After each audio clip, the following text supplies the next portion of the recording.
change coming. It's coming with the implosion of our imperium, and it's coming with the rapid degradation of the ecosystem itself. And there's nothing we can do to stop it. It's how we cope with this change. Will we respond rationally? Will we learn to speak to the world with a new humility and recreate structures within our own communities for sustainability? Or will we continue to live in illusion? And in a way, it's a matter of awakening ourselves to our new reality and responding to it.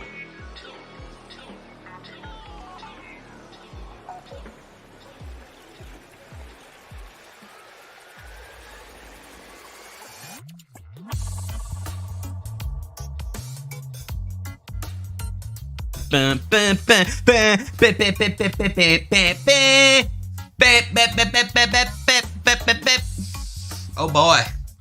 Oh boy. We got a freaking star motherfucker in the world, and boy, oh boy. Boy. I don't even know why these people do these fucking things, but I guess I gotta all fucking get in there. I guess we gotta all get in there and figure out.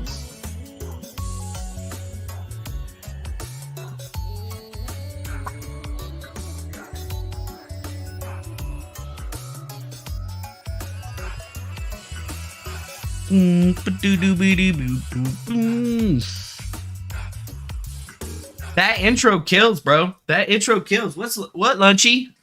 What's up, Chunkies? Welcome to another episode of DTV, where you're hanging out here with me. I'm Mr. D, and apparently I just paid my credit card bill, and I gotta turn this on muty. Oh, you want another Nuggie? Sorry, here. Is that what you wanted? All right, bye, Nuggie. All right, cool. So, welcome. It is episode 39 of DTV. Since we've been back, we've only really had 3 episodes now. I think this is the third one. But it's whatever, you know, like, since bringing this whole thing back and thinking about what we're doing, I figured I would just play it by ear. I would just wait and see what happens. And to be frank, I thought it was actually pretty crazy that certain characters were all of a sudden starting to rear their ugly heads back into our periphery. Like, why do you need my support? Or why don't you need my support? Why you bring me back up in your shit anyway? I don't know. So, I guess, what are we talking about today? I guess, you know, I was like, I gotta talk about this shit tomorrow, but I don't even know if I want to get to that just yet, because there's some better things to talk about in the world today. So we'll discuss those little things there before we roll into the big shoop-doo-wop, where we're like, woo! Anyways, let's go. So, first thing to just, like, I guess inform you of today is that, Governor Ron DeSantis has sent a plane of illegal immigrants to Martha's Vineyard. Via the plane. But DeSantis on a plane has sent migrants on the plane. On a plane to Martha's Vineyard. Now, this is where the Obamas have a home, Oprah, Beyonce, even James Taylor, who's going to be seeing fire, rain, and migrants. Not to mention Rosie O'Donnell. I mean, everybody basically that you know on the left has a home there. Do you think they're going to be embracing their new neighbors? Embracing them. You know, these are all sanctuary cities until they're in their sanctuary. Right. I doubt they'll embrace them. Don't know that I've ever been to Martha's Vineyard. I've been to places where we've seen these migrants come across. This is not good for America.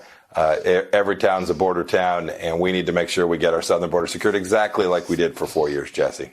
All right, Mike Pompeo. But DeSantis. Goddamn, son. Are you for real? Ron DeSantis was pulling that shit? They're sending immigrants to Martha's Vineyard? I mean, come on, man. Like, is that really that bad, though? Come on. They probably need somebody to clean up their house or mow their lawn or, you know, do some menial tasks that nobody wants to do. And, I mean, Obama lives there, right? So, maybe Obama's going to have just a whole bunch of new hires and stuff. I wonder if Obama is going to, put them up and all that stuff out there. I just thought it was silly. It was a seriously silly, hilarious thing to happen that nobody could have even planned, okay? I couldn't have planned this better than anyone else. It just kind of happened, and I'm just like, you guys did really fucking good there, Send them to all the sanctuary cities. Send them out to all the places, man. We don't need to worry about them. We don't want to have to deal with that shit, but that's okay. I mean, there's people that are dealing with all kinds of shit out there, especially all those poor people right now hanging out with the queen because she's getting insured. Here you go, Lunchy. Take your nugget. Get out of here. Love you. Anyways, so I guess the queen has now been brought to her final resting place. And, well, I mean, some unfortunate shit happens, man. They work these guys to the bone out here, these guards, the palace guards or whatever. And this poor guy right here, this dude right here, he's gonna fucking just fall over, man. Right onto his fucking spear, bro. Oh my God. Like, in the middle of the funeral, dude. And then they had to cut away. But, here it is, bro. They're, doing the thing that the royal people do when somebody dies. And this poor dude is probably just absolutely exhausted. I don't know, maybe he's vaxxed, maybe he's triple vaxxed, I don't know, but he definitely fell over. But it's good to hear and see that, we're finally getting some clarity for what's happening out there in the world, because people aren't really too worried about it, right? I wasn't really worried about the new king at first. I was just like, oh man, we're gonna have the new king and shit. This is gonna be cool, dude. That's gonna be okay in my book. I don't like a king. But then I started seeing shit like this.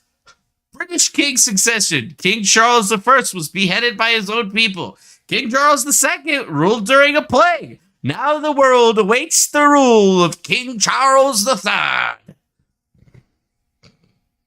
What do you think that's going to happen? He can't do the plague. We just had a plague. So, and then the first guy was super hated by anybody. So the new guy is going to be Illuminati, let's overthrow and take over the entire world. Is that what we're going to go with the new king? I just wanted you guys to remember, there's royalty hanging around this beach. And King Charles III is the king of all of these territories. The United Kingdom, Australia, Canada, New Zealand, Jamaica, Bahamas, Grenada, Papua New Guinea, the Solomon Islands, Tuluva, St. Lucia, St. Vincent and the Grenadines, Belize, Antigua and Barbuda, and St. Kitts and Nevis, which is, yeah, that's a lot. He's the king of all the places. All the same places that we had a queen, Just like, we had a queen. Now they got a king. So, hail your new leader. I'm sure he's going to do great for the world out there. I'm sure that everybody is just kind of worried about all of it. But, I mean, maybe not. Several people were arrested in the UK for protesting King Charles, including a woman charged for breach of peace for a sign saying, "Abolish monarchy." These royals cost taxpayers $100 million a year. Charles inherits the Queen's $500 million fortune without paying an inheritance tax. Wow. All hail the king. Damn, dude. Can't even speak out against the monarchy. Aren't you glad that you're an American citizen? Oh, wait, Joe Biden's trying to stop you from speaking out against shit, too. I forgot. So, you're pretty fucked. Yeah, fucked. Yes, you're screwed. You're just as screwed as me. We're screwed together. Let's all screw. Maybe that wasn't the right thing to say, but you know what I meant. You probably know what I meant. You know what I meant, right? You know what I meant? But seriously, though, this fucking guy, this poor fucking guy, man. This is royalty in a nutshell. This is royalty in a nutshell. Oh, fuck, we gotta pick this guy up and drag his ass out of here and replace him. We're in the middle of some shit right now. We're in the fucking middle of this whole shit. You fell down, you're fired. Probably not. Do you think they fired him? I don't know. Speaking of people that probably need to get fired, well, you guys love Kamala Harris. That's what I heard from the grapevine. Every single person in the chat says that they absolutely, positively, unregrettably love Kamala Harris as much as they love their little puppies or whatever. Harris. To make that initial. So our administration has invested $370 billion in what we can do to address the climate crisis. A lot of that $370 billion relies on credits, rebates, at a time where a lot of families might not have a lot of disposable income to make that initial investment right now with inflation, the most recent number at 8.3%. I'm a ball. How is the family supposed to work around that if they don't have that initial money? Well, we think about the costs of things in totality, right? So our administration. Yeah, we think of the cost of things in totality. So if you're poor in totality, you're never going to be able to buy it. So don't even try, you fucking peasant. Woo! Damn, dude, we're getting lots of people into the Twitch chat today. This Miss Me Cat? Who the hell is that? And then we got Dwight Zombie. Actually, I recognize that name right there. I recognize that name right there because he's got the green. I think that means that he's like a subscriber or something. Oh, my God. Yeah. So things are going really well, man. You know, buy your electric cars and shit, man. You're going to love them, dude. You know what? And honestly, speaking of electric cars, fucking Joe Biden was in Detroit at the auto show today, and he was checking out all the new electric cars. Just check this shit out. Look at this shit. Joe Biden. Look at that electric truck right there. That's a fucking sweet electric truck.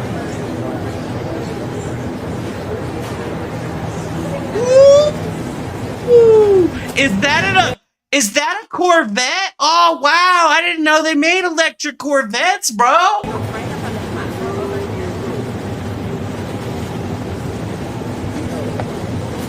Woo! She got curves. Look at that booty. Yeah, so they got footage of Joe Biden going to the Detroit Auto Show while he's trying to get everybody to switch over to EVs, and he's looking at nothing but gasoline cars. And what is the car that he walks up to? Oh, because we all know Joe Biden's a Corvette fan. He's got his old Corvettes that he likes to drive, and of course he's going to go check out the new Corvette that just so happens to not be an electric Corvette. So he seems like he really knows what's up. Hey, look at that walk, bro.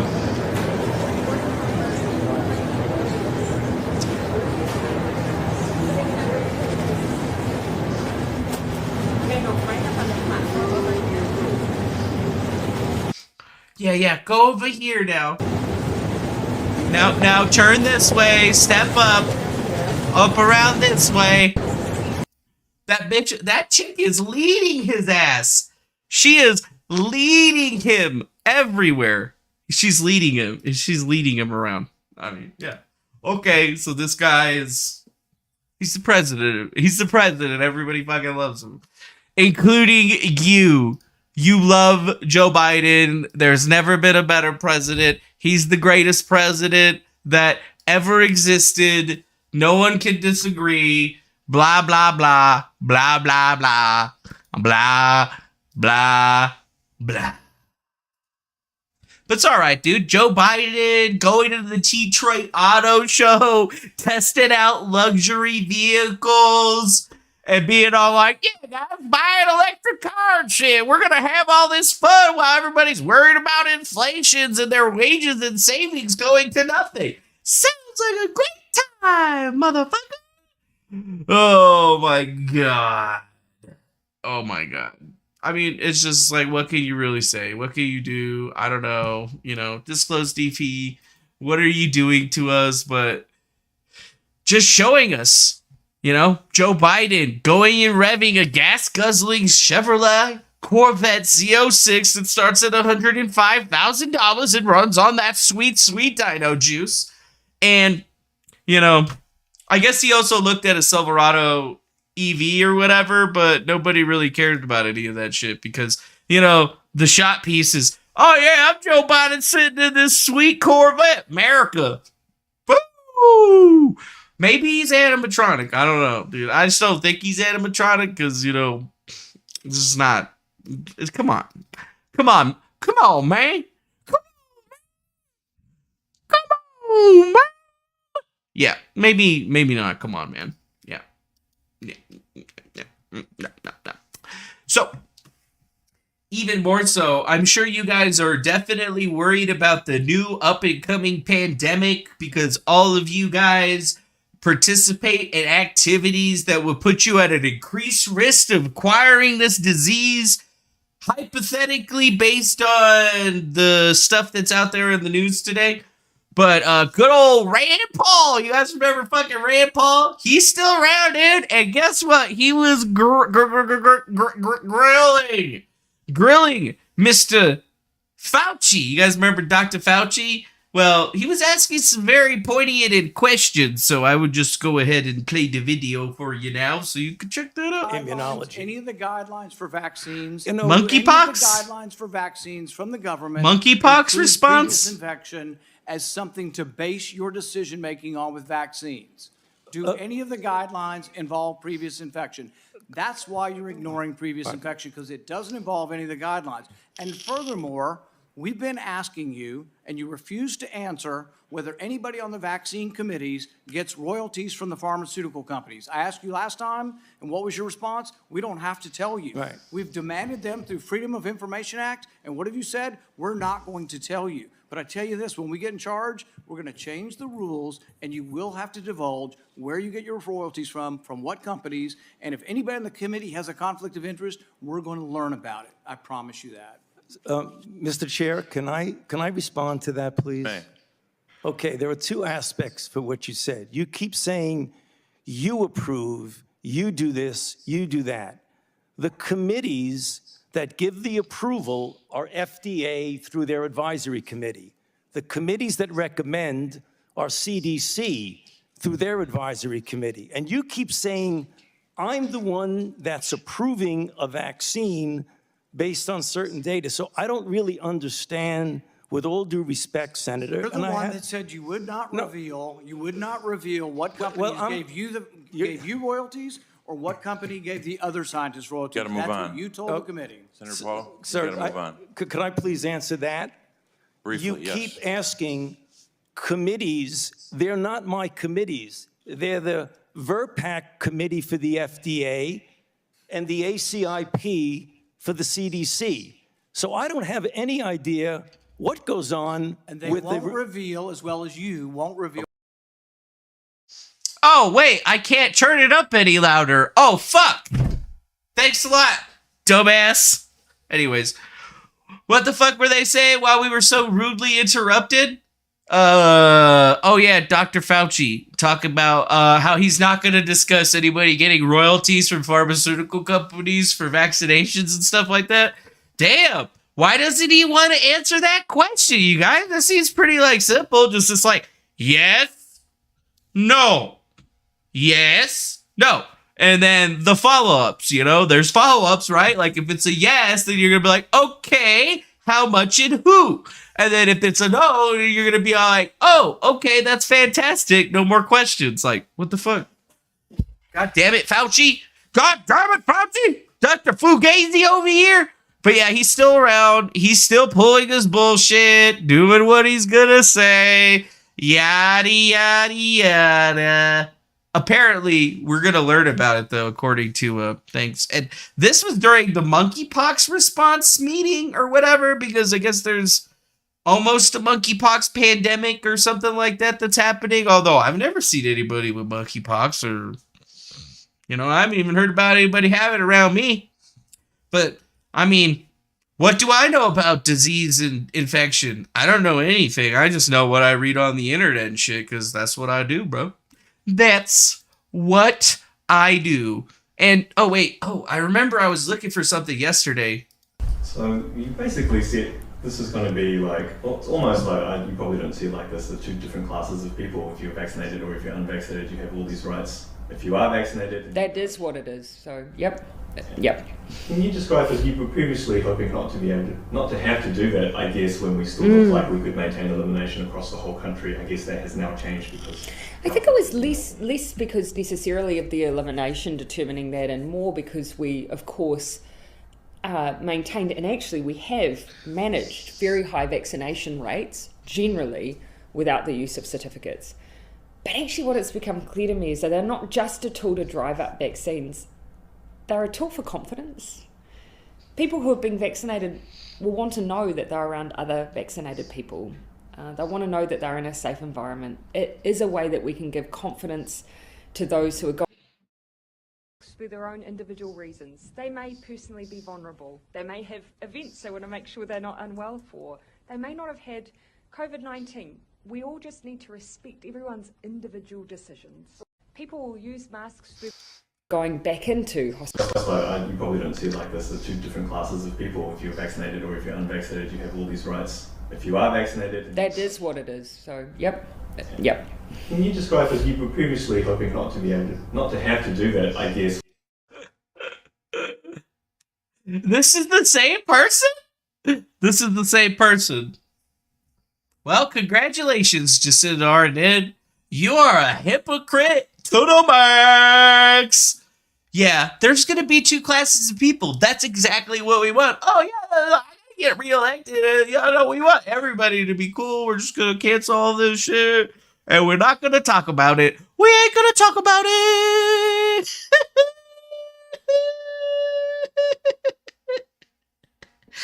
Well, I appreciate that there, Dwight Zombie. 41122 through this dude, for this dude's gangster. Wish you come his stream more often. Well, you know what? You really haven't been catching the stream often because I stopped streaming there for a little bit because I needed to take a break. But now, you know, we're back. I'm back, bitch. I'm back, bitch. Sorry.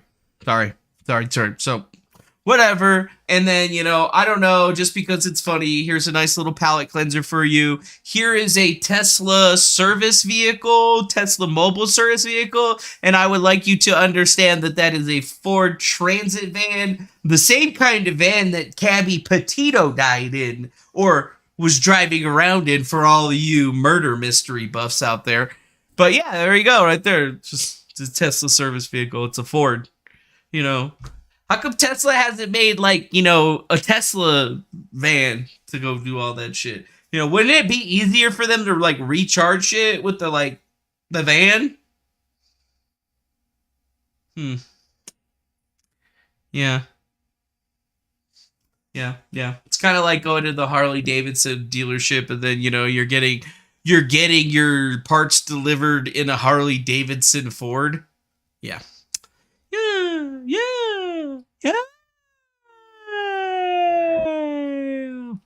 Oh, and that's fine though, you know, just whatever. A little palate cleanser. Another little palate cleanser before you until we get into the nitty gritty bullshit is apparently there's about to be a rail union that has authorized a strike, and Amtrak is now canceling long distance routes on the railroads, which, if you guys didn't know, a lot of shit moves long distance on the railroads. So if they're canceling long distance railroad shit, that means that you probably gonna have some trouble getting some shit. And then there's gonna have to be more truckers moving around your shit. You know what I'm saying? But yeah, Republicans lined up and put up a plan that will block a nationwide walkout, but it looks like it's probably going to still happen anyway. The International Association of Machinists and Aerospace Workers, quote unquote, the IAM, are tentatively offered a 24% raise in back pay, but right now it's still not done. And they're talking about striking if they don't get that 24% raise. God damn. Don't you just wish that you could get yourself a 24% raise? Wouldn't that help all you guys out through this hard inflation time, wouldn't it? Yeah, probably would, wouldn't it? Man, don't you just fucking love unions? Sorry, I'm from Arizona. We didn't have unions back over there. No, man, we got proper fucked by our employers like everybody should be, okay? Goddamn. And you know what? It's just the way it goes, dude. It's an out-will state, but this is not out-will. This is unions, bro. This is unions, and if you think about it, they're already anticipating there being a railway strike, so we're pretty much dead set that they're probably going to be having one, and that's just going to mean we're going to have lots and lots of troubles. I mean, is there going to be like a trucker, or is there going to be like a tanker convoy? Do they call them tankers? I mean, what do you call somebody that works on a rail worker? A rail worker? Rail strike? Like, are they going to drive around in trains and shit? Like, be like, nah, we ain't moving shit, but fuck you guys. We're going to rock these trains. I don't know, but never let a good crisis go to waste, right? Because it seems Bernie Sanders was the guy that actually blocked the Republican bid to avert the rail strike in the Senate because, like Amtrak, railways, that's fucking critical infrastructure that we fucking need. But woo, Bernie Sanders is like, nah, fuck that. Socialism, bitch. And, now we're probably going to have to deal with it. So if you remember when you in like 2 months when you can't get any fucking toilet paper and shit, fucking Bernie Sanders, man, he was the one that blocked the strike or blocked the averting of the strike in the Senate, forcing those guys to at least work so that the country still moves along. But nah, Bernie Sanders is like, nah, cut it down, shut it down, pull it, whatever. Goddamn, fucking Bernie. I bet you Bernie comes up with another fucking house in the next couple of months. What? You fucking watch. You watch. So as Senate Republicans failed in a bid to form labor unions to resolve the fight over contract negotiations ahead of the strike, and now they're threatening to paralyze the United States rail system. And I don't know, most of you guys are probably like, oh, it's fine, dude. We don't need no railway systems. 125,000 workers walking off the job. Let those fuckers walk off the job. I've been trying to be a train conductor my whole fucking life, bro. This is my chance. All I gotta do is when these fuckers strike, I scam over and I'm like, driving a train, motherfucker, it's gonna be that easy. Do you get me? So you know what? Let's make a new Amtrak. Let's put some new blood into Amtrak. Fuck these unions, man. I want to drive a train. Fuck them. Anyways, I mean that's just me being honest, but that's a lot of people that are just walking off of the job. I mean, it's gonna cost more than $2 billion. Yeah, $2 billion a day. So every day that they're on strike, and if the strike lasts a month, $2 billion times what? 31 days is like $60 million. God, oh my God, $60 million fucking dollars. Holy shit! No, it's got to be more. Yeah. So as you can see, this is probably not a good thing for the worlds to be happenings, right? Yeah, not a good thing at all. But hey, man, at least you guys are aware. So if you know how to drive a train, go scab your ass over because we're going to need that shit. We're going to need that shit. And hey, if you don't think it's real, they're already halting the supply chain ahead of the potential strike. So that means food and shit that moves by rail cars and stuff ain't going to be moving around. And then you're going to be running over to mypatriotsupply.com and getting your emergency food rations. And I'm just going to be begging Sherry to give me some of hers because she's got way too much because she's a crazy person. But maybe she's not a crazy person. Maybe she was the smart one. I don't know. Also, federal jury convicts R. Kelly on multiple counts, but acquits him of fixing his 2008 child pornography trial. Fucking A. Fuck you, R. Kelly, but I'm glad that Chicago convicted somebody. I mean, it's funny. Chicago's convicted a black man for something. They ain't been doing that for a while now. They don't even arrest motherfuckers over there anymore, dude. They don't even arrest motherfuckers over there anymore. And, not to alarm you, but here's a meteor streaking across the southern Scotland sky in northern England. But yeah, there it goes. That's pretty fucking close, man. Armageddon It could be here, or it could just be a meteorite. I don't know. And the Democrats have blocked a GOP investigation of the Disinformation Governance Board that rose to prominence when that one crazy-looking bitch, Nina Jankowicz or whatever, was caught singing all kinds of crazy stuff and talk about disinformation and then sharing actual disinformation as it was truth, and then they were going to put her in charge of the Disinformation Governance Board, and she was supposed to, like, govern the way the disinformation flowed out of the government, or they were supposed to be like stopping disinformation on the internet. I don't really know. They had to shut it down. And then there was going to be an investigation, and Bernie Thompson from Mississippi, same Bernie Thompson that's on the January 6th committee, decided that it's completely unnecessary. We don't need to do that. We ain't need to do that. So we ain't doing that. We ain't doing that. And meanwhile, in California, the California legislature has passed a bill giving courts the authority to take custody from parents of minors seeking transgender treatments. That's a real one right there. That's real. California's going to take your kids from you if your kid wants to be trans, and they're going to become their daddy. My daddy's California, and I get all my treatments and stuff without your permission because it's going to save my life. Holy shit.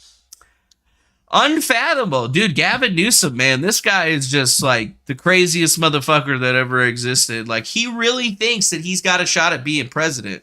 Who's my daddy? His name's Manuel Chavez Jr. Is it Junior? Or is it just, yeah, it's Junior, because I'm the third. Or the turd, depending on how you know me. Yeah. Woo! Oh, we already talked about fucking DeSantis sending immigrants on a plane, but, you know, we can watch the plane right here. Remember, Ron DeSantis sent a plane load of immigrants to Martha's Vineyard. Here is that plane landing in Martha's Vineyard with the immigrant peoples be walking out. They're like, Martha's Vineyard? Where the fuck is this? But that's real. That's real right there. That's the actual footage of them coming off of that plane. So you got to really put that in perspective a little bit, you know? You got to put it in a little perspective. Gavin Newsom, he wins. He wins. What's this right here? It's called an eigenvector. What you talk about, J.R. Riggs? Basic reproduction number. Basic reproduction numbers are to the O on the bottom is a fundamental study of how infectious diseases are spread. If one infectious person is put into a population of completely susceptible people, then RO is the average number of people that one typical infected person will infect. The generation time of infection is time, TG, from the person becoming infected to the next person becoming infected. In the heterogeneous population, the next generation matrix defines how people in the population will become infected after time, TG, has passed RO, is the largest eigenvalue of the next generation matrix. The fuck? Riggs?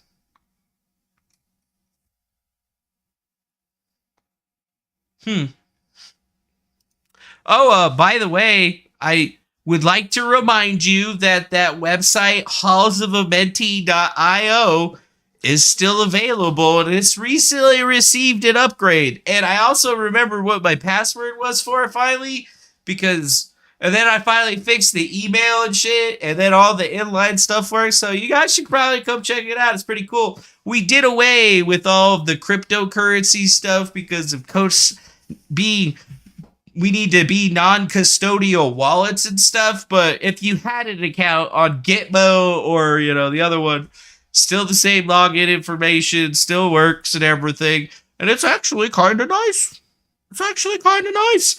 Although there's still like few things that we gotta actually go work on, I guess. But I haven't actually been messing. I haven't really been able to mess with it for a really, really long time, but it just got migrated to some new hardware running pretty nicely, and I figured, hey, might as well, you know, like, put some stuff up. And, you know, everything still seems to be working pretty good.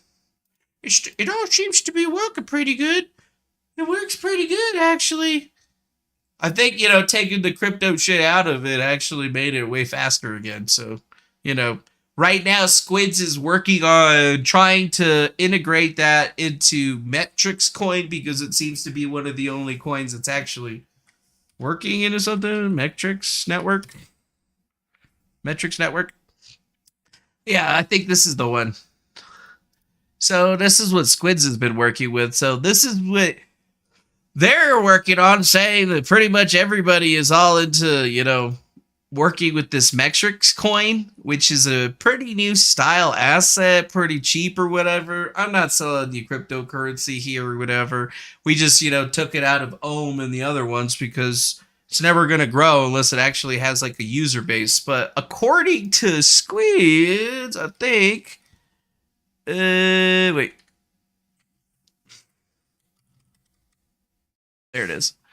They actually set up their own version of like Misskey, and they're going to be integrating that in directly for Metrix. And they actually have a pretty busy like little network for their area. I've been looking into it. I thought it was actually pretty interesting. And after this whole Ethereum merge thing happens or whatever, I mean, people are going to need to go somewhere. And I mean, look at that. 322 reviews on Trustpilot, my dudes. They got Yahoo Finance, Excellion, Meta MF, News OK, Newsbit, and Analytical Insights. Yeah. I don't know. I'll have to probably do a deep dive on that. Maybe a little bit later. But I figured I would drive into that. Just let you know what's still around. Y'all can check out all the shit. And now, the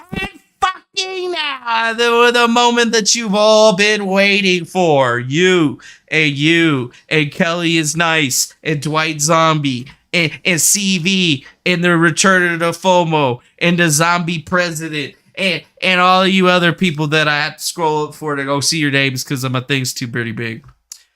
Holy fucking shit, dog. So, where do I even start? I started the stream off talking about all of these different peoples, and I purposefully put all of that stuff ahead of this just in case they would all have to watch it. They would have to scrub through it. Because, I had to listen to this shit last night. I was just hanging out, I was chilling, dog. I was chilling. I'm at work. I'm doing my work shit, like installing servers, swapping out PCs, putting in new switches and shit. And out of fucking nowhere, I get a little notification. And somebody was like, hey, you should probably check this out. And I went and clicked on the link and it brought me to a YouTube page for, I don't know if I actually know this person or not. Nikki38, 2.28K subscribers. And it says, join me and Steve McRae as we discuss Uni and the Occult. Unirock, QAnon, Cicada 3301, which is actually misspelled. It's Cicada, not what the fuck is this I raise? Seriously? What? What? You're trying to get hashtag love from YouTube and you're not even putting it in the right. Sorry. I'm okay. I'm not trying to be.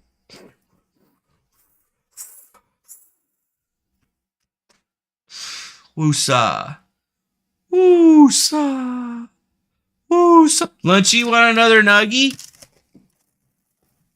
Nuggie?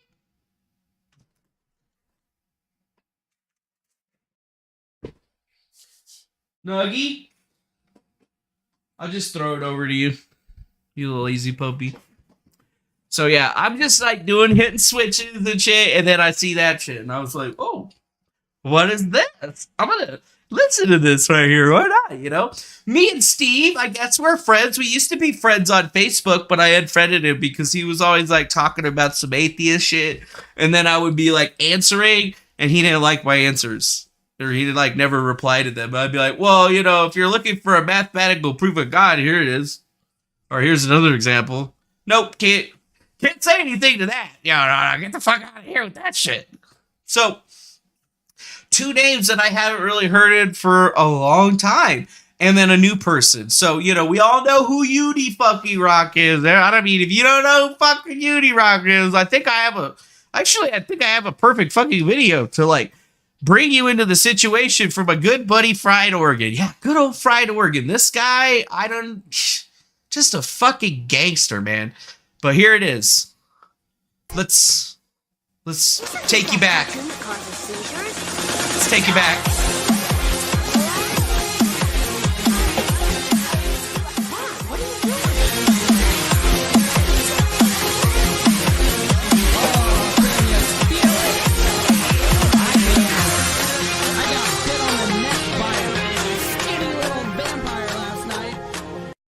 Who would have thunk it?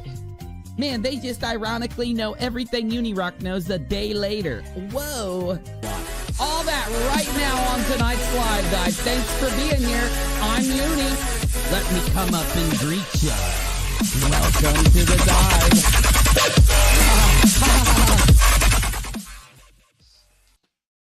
Fourth phase of a plan is the death, and the death of that plan because things get exposed, things happen, people come up with information, but ultimately these guys were able to get in and do what they do. It's not like they got in and they did it maliciously. It's like we gave them the keys and we left the door open because we wanted to see what they were going to do. Anyone that was there back then, anyone that was around on the boards or anywhere else, they know why that happened. It's because the original Q on 4chan didn't plan to move to 8chan. Gave them the keys and we left the door open because we wanted to see what they were going to do.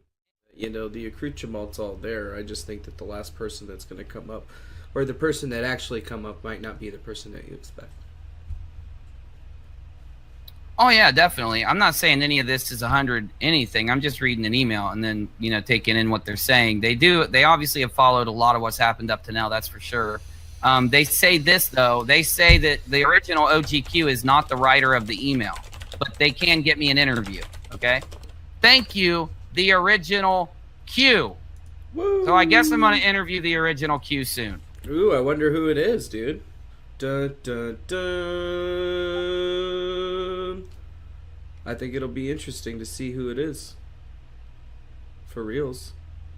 This time. Oh, yeah. Now, we've got a boatload more emails sent in from anonymous sources that are full of good information. Rachel's been giving me like sum ups, okay? So basically, anonymous can you take it as truth? You got to take what you know has happened, what you've seen in my investigation, the hard evidence that we've pulled out, take what this person's saying and meld it together in your head to give you a really good, I don't want to say assumption, but just a really good, thought. The ultimate truth that we have to view ourselves in is that a single individual can say something very, very profound to a group of individuals and change the focus of their life span by just merely executing speech with little waves coming out of their mouths. It's amazing. And I mean, now where we sit here in the universe with our computers, it's like we can talk to our computers and affect people that we're speaking to in such a way that it changes the way that we understand our reality. That gives us a power that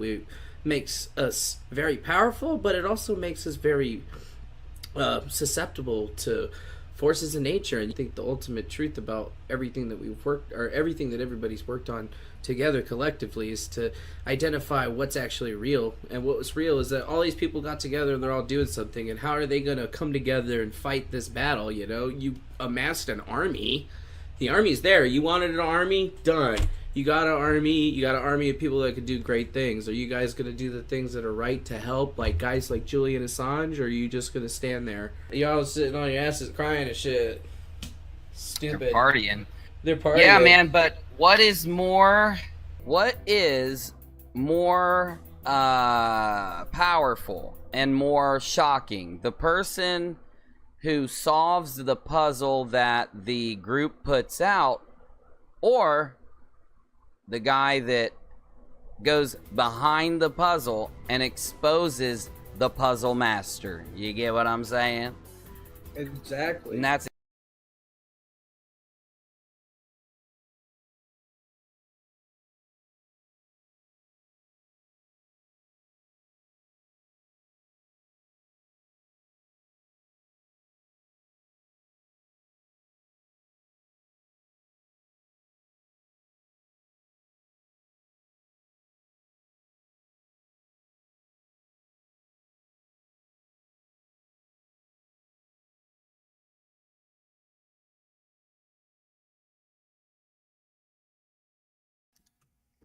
Boop, boop.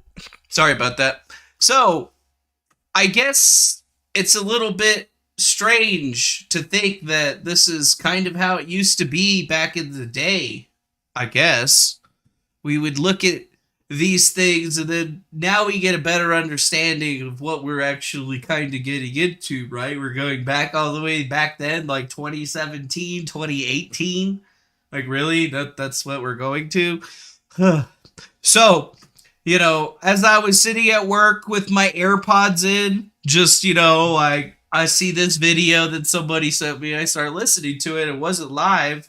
They had already finished it, but now we're starting to see how this thing's going through pretty easily. And it's kind of funny when you really think about it, because all the people in the chat that are like, oh, Microsoft muted, I can see it's on because I turned it on. I did that shit on purpose. Because where you been? Huh? You don't know how that shit works or whatever? You're going to complain in the chat some more? Irrelevant thoughts. Relevant thoughts. One day, some of you will figure it out. And then other of you will not figure it out eventually. But that's okay. That's okay. So I remember all of this pretty vividly because, like, I had to experience all of it myself, going through all of it pretty easily. And ultimately, it just was, like, really weird to me because, remember, why did Unirock even come to me in the first place? It was because I was solving a puzzle, right? The Tangri 137 puzzle, and he somehow wanted to try to expose me as being the person behind it because I was the only person that was able to get any progress on it in any amount of time. So I thought it was weird because, you know, our endeavor was me going on his show and talking about this Tangri 137 puzzle. And then later on, he came back to me and wanted to talk about the 3301 stuff that I was going into. And those are the two only things he really even got into. He never got into the Seth Rich conspiracy theory shit. He wasn't there. That was in like June of 2017. I mean, kind of weird. So I had to listen to old Steve start, you know, putting his stuff together, and he says that he was doing like a deep dive and getting through all kinds of information. Even with the clouds, it's crazy. Absolutely, that's pareidolia. So there's another one called apophenia, which is with data, and the mind wants to do this because it wants to have answers. Well, apophenia, data. The mind wants to have answers. They take Got advantage by this by throwing out as much information as your mind cannot possibly handle, and your mind starts to pick and choose what it wants to believe and what it doesn't want to believe and what is fact. Pick and choose. Wow. And the more they do this, the more you actually get involved with it. It has an opposite effect. It doesn't turn you away. It sucks you in. This is how.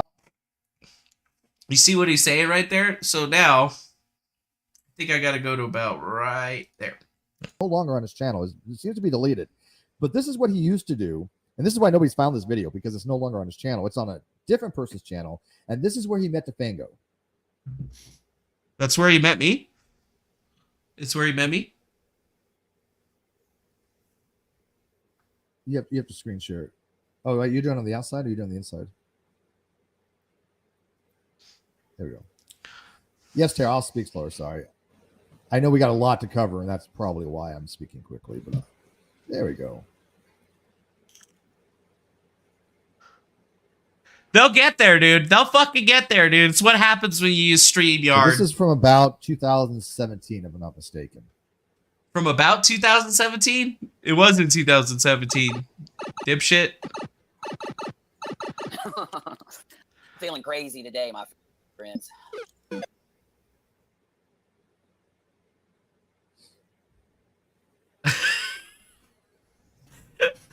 TLDR, they were having a lot of computer trouble trying to do all of this.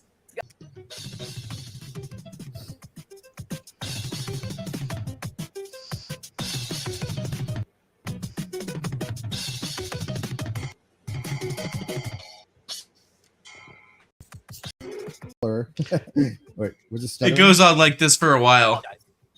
This is exactly this. Sorry about that thing, but a pain in the ass since I've gotten it. My mother gave it to me. I don't know what's wrong with it. I'm not good with computers, but I need somebody to check this thing out. it's quite. People can go watch. We'll put the link in the video description. People can watch this, hang out on their own, and I do highly encourage people to go investigate all the stuff that we're talking about. But this is where, again, Unirock learned about the Cicada puzzle. Again, straight up, Unirock is a dumbass. There's no way he had the ability to understand what's the complexities to solve the Cicada puzzle. This was actually, I think, really was some kind of thing devised in order to find the very elite type of people that knew about certain things to be used either with national intelligence, CIA, or with Bitcoin. I see a lot of it dealing with Bitcoin. And this was about the time the rise of the Bitcoins came up and blockchain. So it was about computer programming. It was a lot of things about outside of the box thinking. And it was a very, very big puzzle at the time. Right. And I do think if anybody could have solved it, DeFango probably could have. And I know he was working on it, and then another one they was working on. But Unirock, he's smart. DeFango legit knows his stuff about computers. Unirock doesn't. He's a wannabe. He pretends he knows things he doesn't know about. He knows nothing about any of the subjects he talks about. I don't think he knows anything about being a medic. I don't believe that at all. I know he knows nothing about computers. He doesn't. It's all a LARP. And this was proven back in the day when he didn't understand about Python stuff. He didn't understand what he was looking at when we were telling two actual programmers they didn't know what they're talking about. One who literally professionally programs that he doesn't know what he's talking about. This is a LARP. Like I'm saying, it's just disinformation. Okay. So in the Cicada 3301 puzzle, basically you had to start off by figuring out how to decipher things, right? Can you show the thing that I sent you? Yeah. And there's a reason we're getting that letter? started from the beginning. Or the image.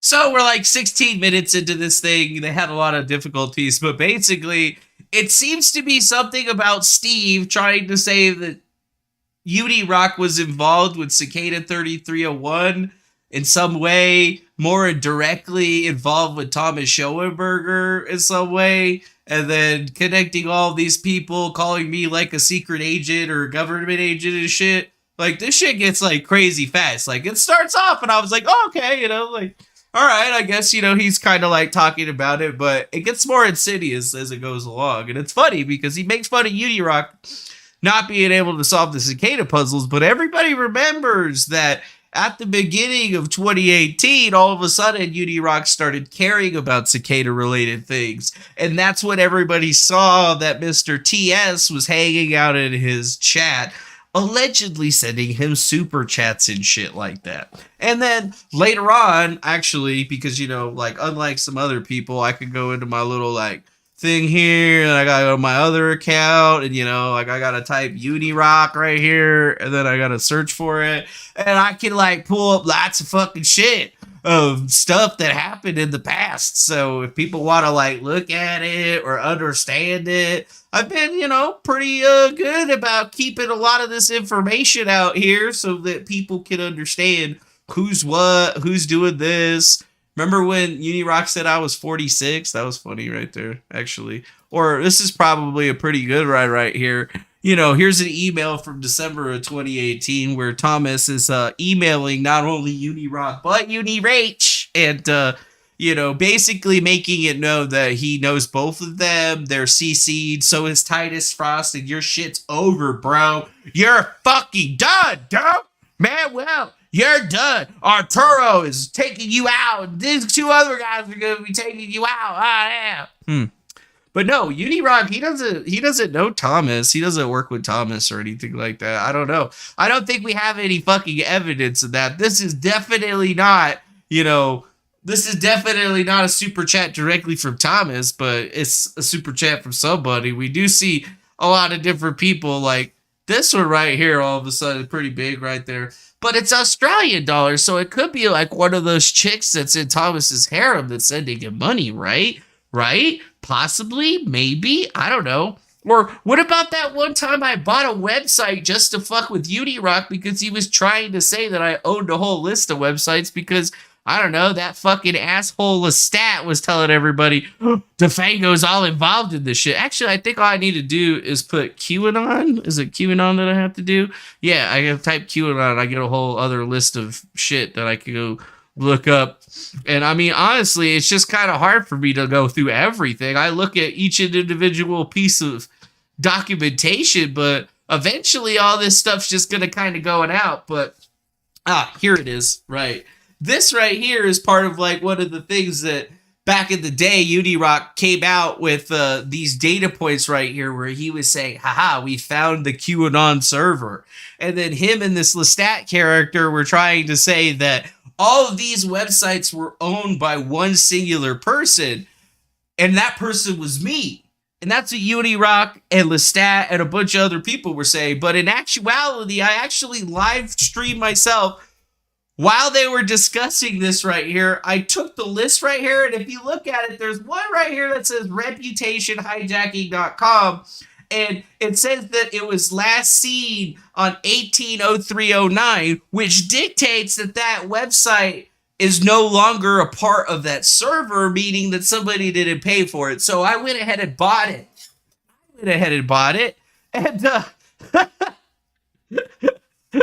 I put a little thing on it that said, hi, Unirock, because I was fucking with them or whatever. And then they were trying to say that, like I owned all of this shit or whatever, even though it wasn't true. Even though live, I went through, looked at it and shit, showed everybody fucking what was going on with it. But, whatever, dude. I got it. That's cool, man. That's cool. Actually, do you want me to do the who is? Let's see. I think I still have the website up, actually. Reputation hijacking. Right there. There it is. That's the website. There's nothing on it. It's just a black page. It just says Polybius. That's all it says.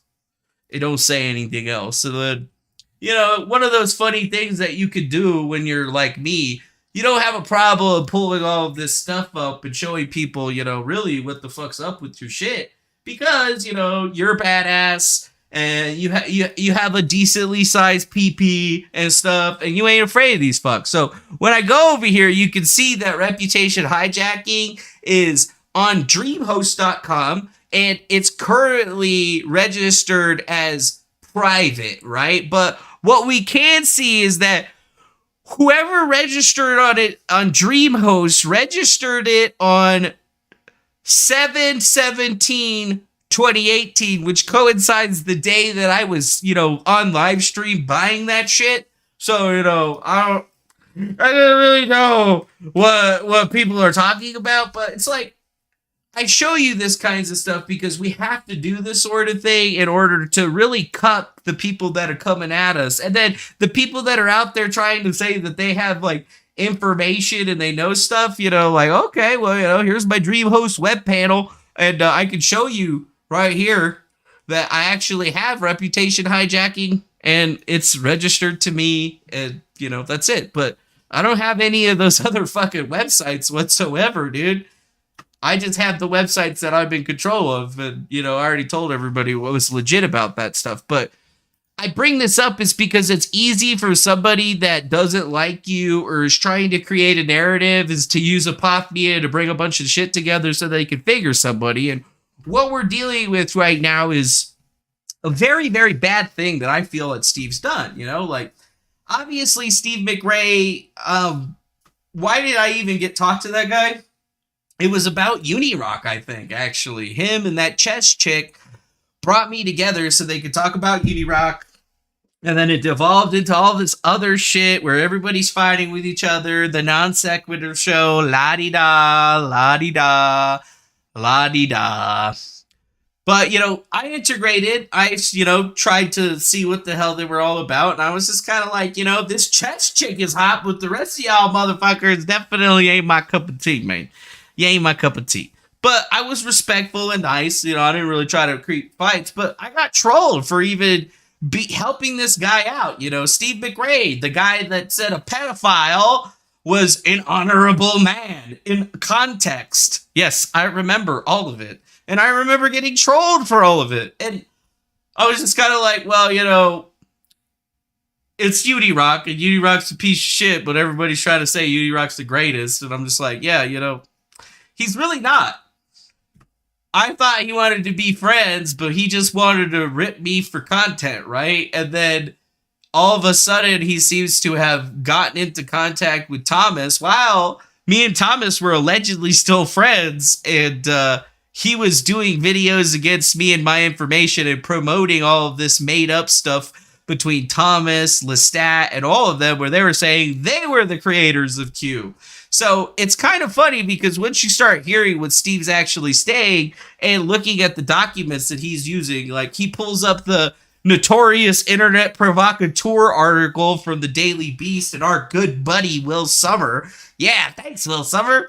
Thanks for that shit, where it talks about, oh yeah, well, there was a subpoena that Thomas Schoenberger got subpoenaed and he had to go to court and he said all this shit about DeFango, defamed him and said a bunch of lies. And then I had to go get subpoenaed and I never even showed into court because I did my subpoena online. I live streamed me showing every fucking thing. And the lawyers were like, well, fuck, that Thomas Schoenberger guy probably lied, so we can't use any of this. And I was like, oh, really? You guys can't use any of this? And I put it all on the internet, too, yeah. Oh, you want to pay a guy to go, like, transcribe and do all that shit? Here, let me just make you a live stream video and show you everything. How about that? Let's do that, because, you know, I don't have anything to hide. And I'm definitely not a liar. No. And I'm definitely not a LARPer. Nobody would fucking be like this or be like me for fun. I'm just me. I've always been just me. And this is where it gets insidious, right? It's insidious because he didn't come to me and talk to me or ask me about any of this stuff. I have an open door. He's got the email. He had me on the Facebook. He had me on all that shit. But he doesn't care to come ask me about any of this stuff. He's going to use all these other reputable sources like that Daily Beast article, the recent Laura Tilley thing that explains the QAnon networks and stuff, you know, work that guy Chronic Ops was doing like during the time it needed to be done, as opposed to like them scraping off the whatever they could find at the very tail end of things. Like, it's kind of shitty. So now we have to go back. We have to go back. This computer is slow. Sorry, guys. Sorry. This computer is slow. Sorry. My computer is slow. Sorry.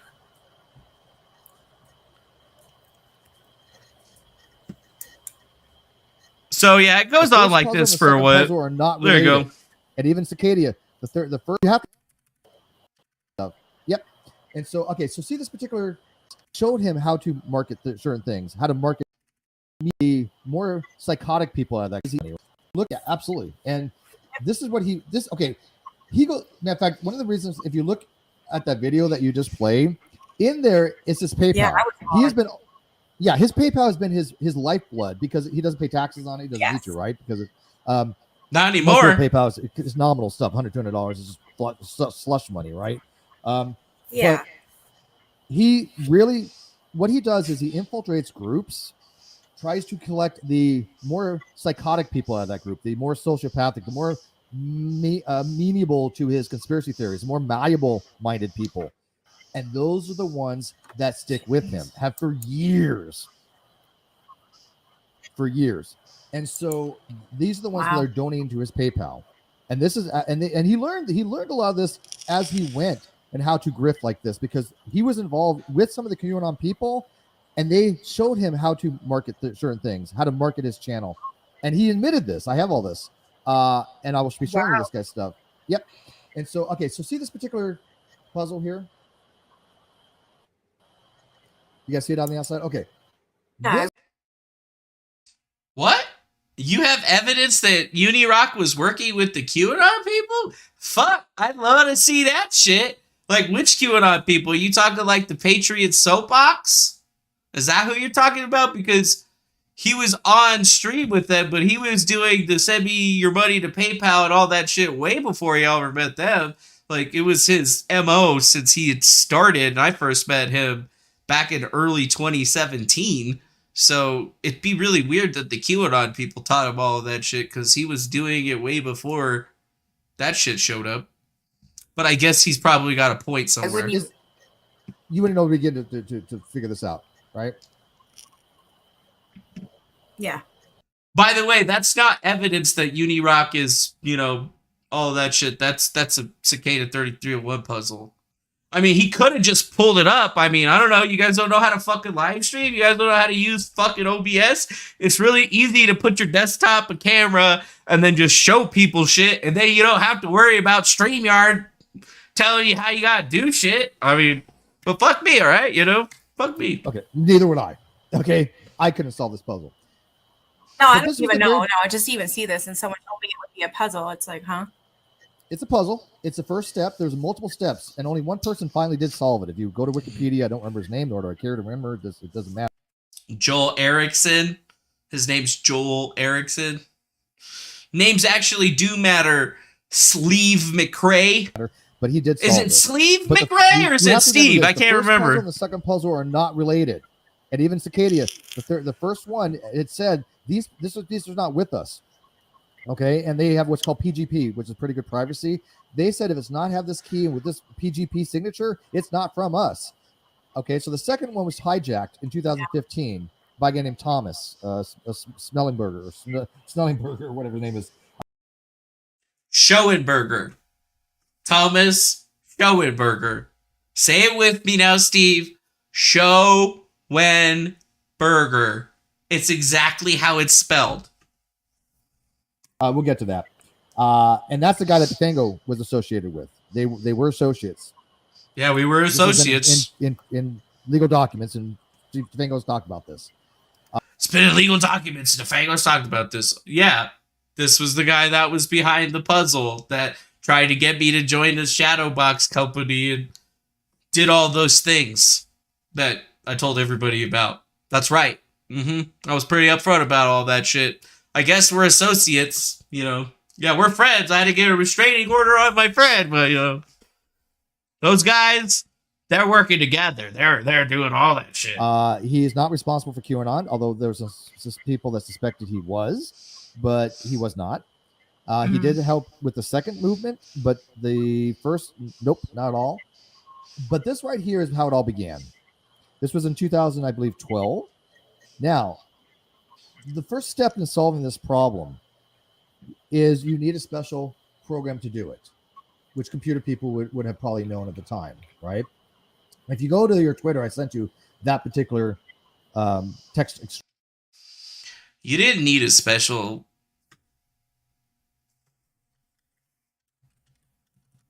What? What? What? Where the fuck is the goddamn wiki?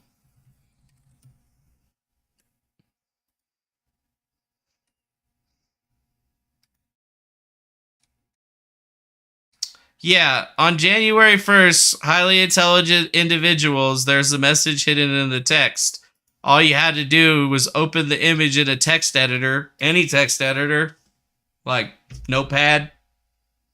And then there was a hidden little message that said, Tiberius Claudius Caesar says this, which you had to translate, which is a simple Caesar cipher. So, like, you needed to, okay. You really fucking researched this, dude. Extracting tool. You see it? You did just send it I sent it to you on Twitter. Yep. Oh, look. It's called text extracting tool. Because there's hidden information in this image in the form of ASCII characters. Okay?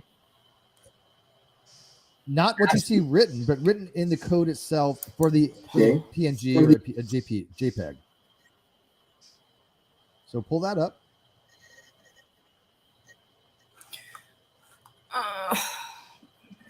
Your computer is dying, ain't it? Yeah, this is pissing me off. It's like everything takes 5 minutes to do. Was that his DMs, bro? Was that the fucking DMs? Let's check them shits. Hold up.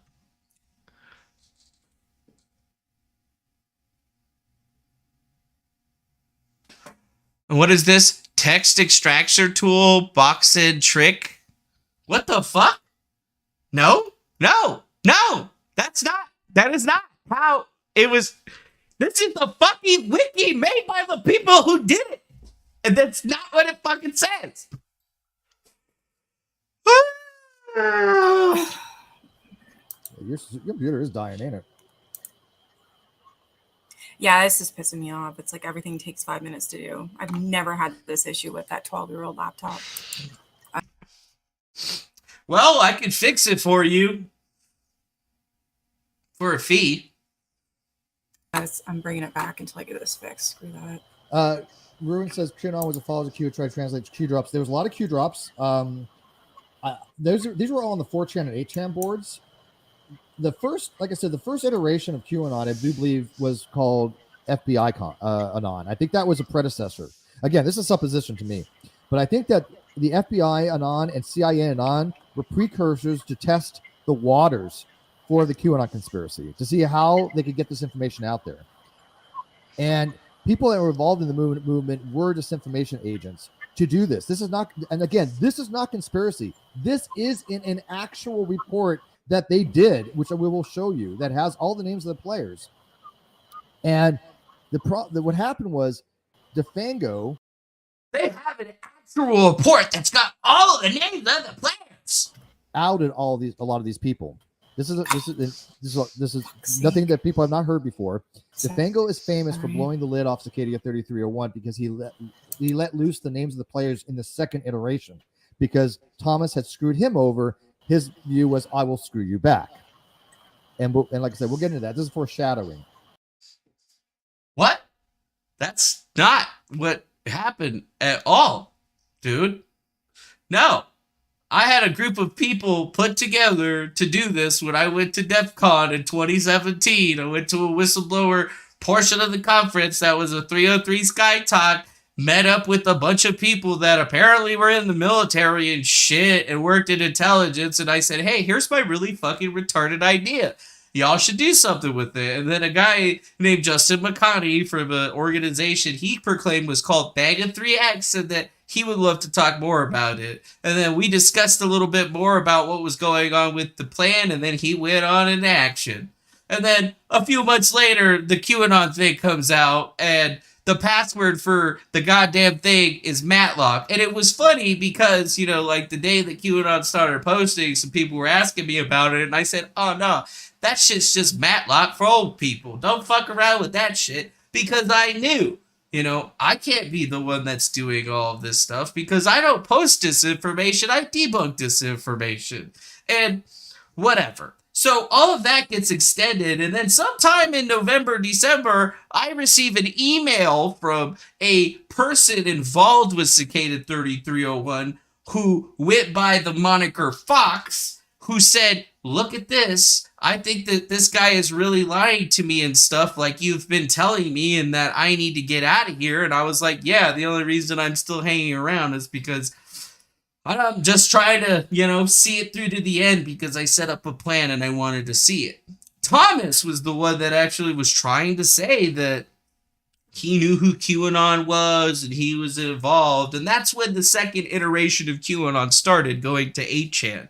Okay, and the whole plan was to basically get as closest to him as possible and verify who else he was working with at the time, because I felt like I didn't have enough information. So I went and stayed with him in Texas for like a month so that I could get in and figure everything out. And that's when I discovered that not only was Thomas basically setting me up to take a huge fall, he was at the same time basically lying to my face about like all this movies and stuff about money, or about, you know, how everybody was going to get paid. It wasn't just me, it was other people that were involved too. So I decided to basically expose Thomas and his entire organization all at once so that I could nip any chance he had of being ever thought about being involved with QAnon and show him for the liar that he was, and then also crush him on the same end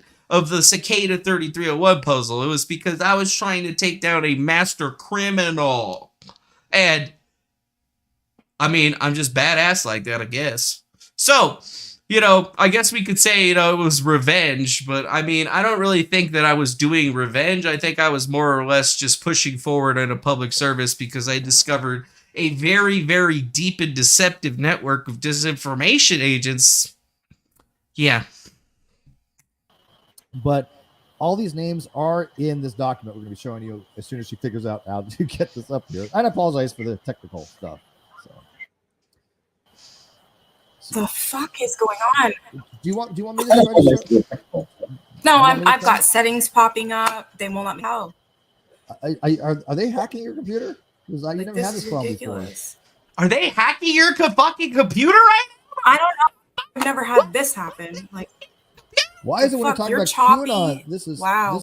You're choppy. I'm choppy. Are they hacking me, bro? Dude, we're talking about Cicada 3301 and the Occult. We're getting hacked, bro. This is. You're getting DDoS? I can't. I don't know. Serious. I'm You've gonna never try had and this share problem this before. again. All right.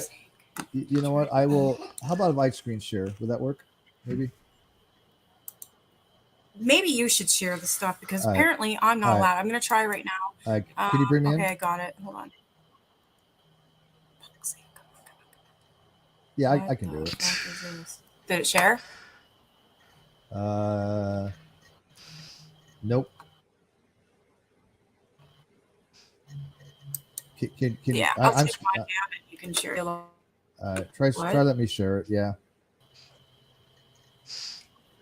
Can you add me the screen share in there? Yeah. Why is it flickering like that? It shouldn't flicker. I don't know. Let me try this.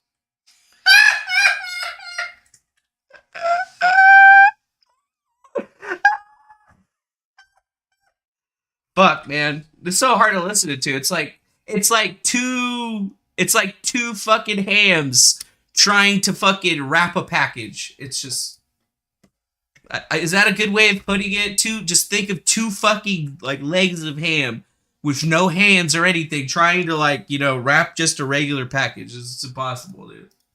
This is impossible. Like, are they fucking serious right now? Are they fucking serious right now?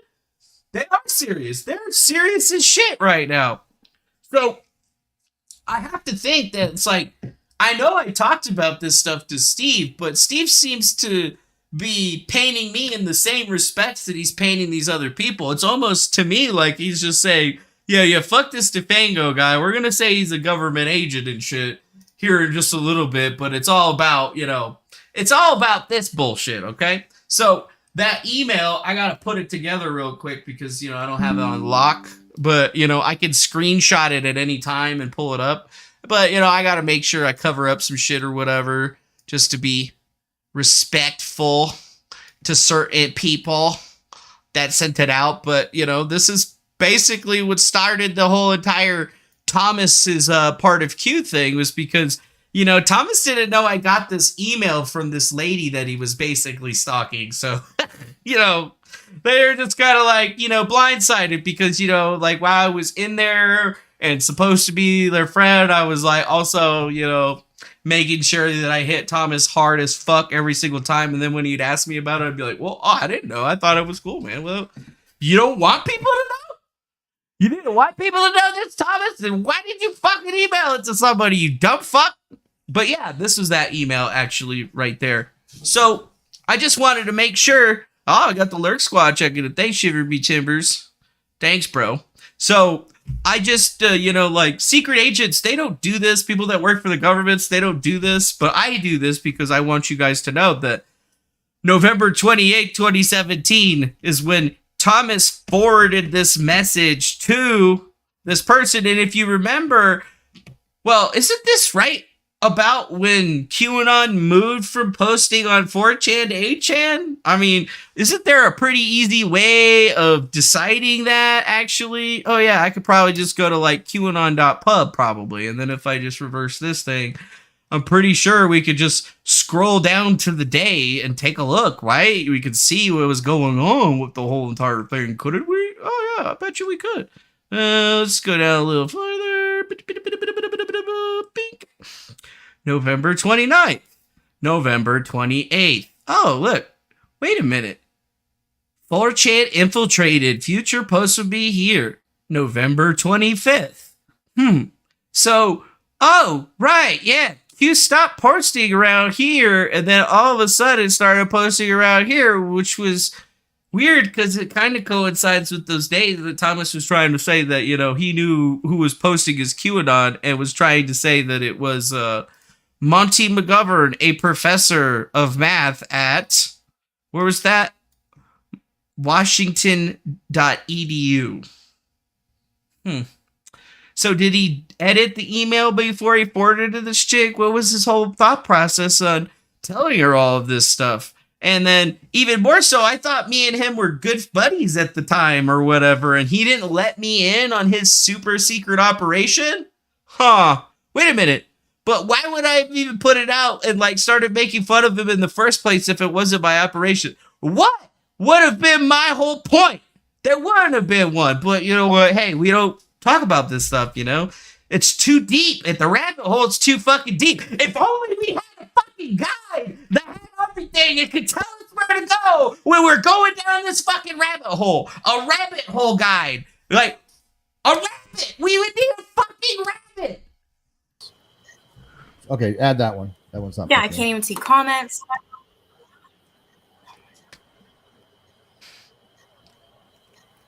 Can you add that one? That I'm showing you? Bring it up on some muted. Oh, okay. So this is a text extractor tool. This is the initial way this person solved the Cicada 3301 problem. Okay. No, that's no. It says right here that they opened it up in a text editor and they just saw the message. That's what it said. You didn't actually need a special program until the second one, which required a program called Outguess, which is like, I don't even think, I guess it's still around. Yeah. From RB Cafe. Outguess, a stenography tool that will allow you to conceal a document inside of a JPEG of your choice. Copy. Okay. So I'm going to load in this particular document that you showed earlier, right? When you search, it'll look for hidden text in here. Okay. No, that is a string file. It looks for strings inside of the text. So the stuff at the very top is all of the data that's associated to how the image is set up. And then at the very fucking bottom is just some text that you can just type in. So you can take any image, open it up in a text editor at the very bottom, type some shit in, save it. It's still going to be an image. You send it to your friend. The message is still in the fucking image as long as it hasn't been changed in encoding or whatever. But sure, you can use a text extractor tool. That's one way of doing it. Some people use something called binwalk. At the very bottom with some actual code you can use. Tiberius Clavius Caesar says, and then the string here. Right? So you would have to know how to use a text extractor to extract ASCII characters from an image in order to even text extractor. Get to the first step of solving the Cicada 3301 puzzle. If you know about cryptography, you'll recognize the name Caesar, which was how they got to the next step by using a Caesar cipher. Okay. But I just want to show you this is the steps. This is how they started with the Cicada 3301 puzzle to solve it. Okay, because this comes into play because when they solved the Cicada 3301 puzzle and the guy finally got a telephone number, it involved GPS coordinates. It involved, like I said, ciphers, Caesar ciphers. It involved Visionaire ciphers. It involved a lot of technical stuff using Linux type programming and computer programming to understand how to fucking try to get the cryptography out of it. It was called stenography. It is something used in the CIA. Matter of fact, there's a stenography, not whatever the fuck you just said. Building outside of the CIA called Kronos. Well, it's not a building. It's a art piece, actually. Oh my God! It's called Cryptos, not Kronos.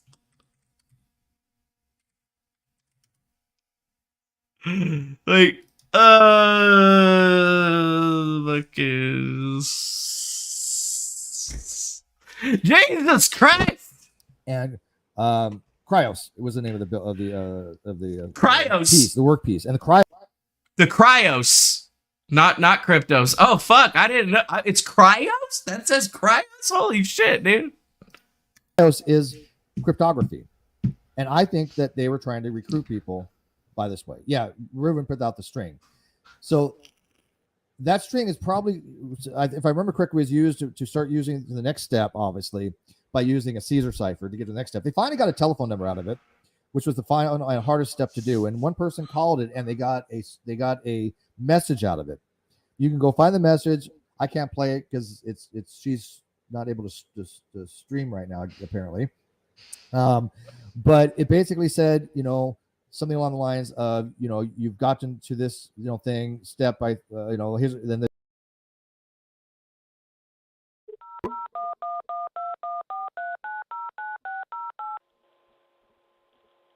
I got you, Steve. You guys might not be able to play it, but I can.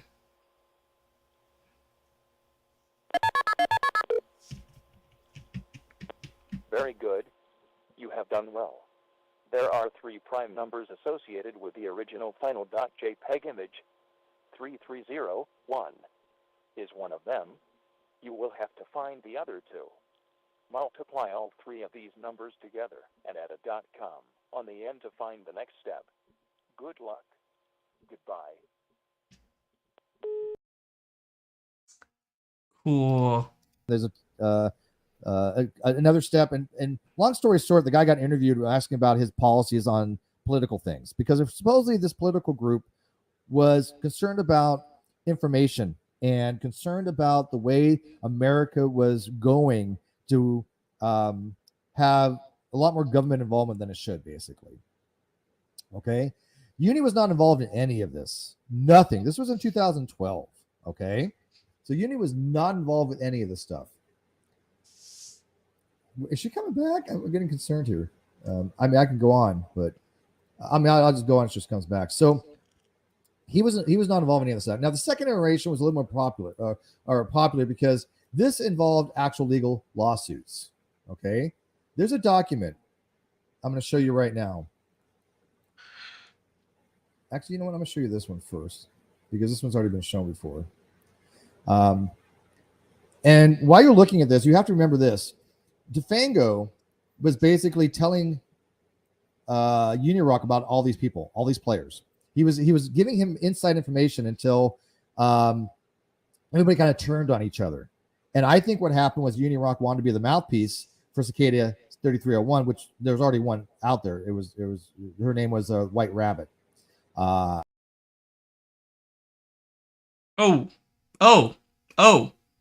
was feeding Uni information willingly. I did not know that. I thought that me and Unirock used to just play games together, and then, we would talk about shit, and then later on he would have it on the show as a topic or whatever. That's what I thought. And I don't remember even explaining to him who any of these players were in 2017 or 2018. Because by 2018, we weren't friends anymore because he came out and did this. That's exactly what I've done, and I will be right back. Deal the final blow when I return. DeFang Bro, thanks for hanging and talking, bro. We've been on for about 2.5 hours, so I'm gonna let this stream process so people can watch it. You guys here? What's your plans for tonight, bro? Oh, I guess I'm gonna just be chilling, watching you, and see what's going on. Sweet, brother. Ideas everyone all right, has. Man. Have Hell a good yeah. one, Unirock. Peace out, man. Late. Ooh, I wonder who sent Unirock those messages. Do you think we'll ever find out, folks? So many questions. So many questions. So funny. Oh, I'm really small over there. What's going on with that?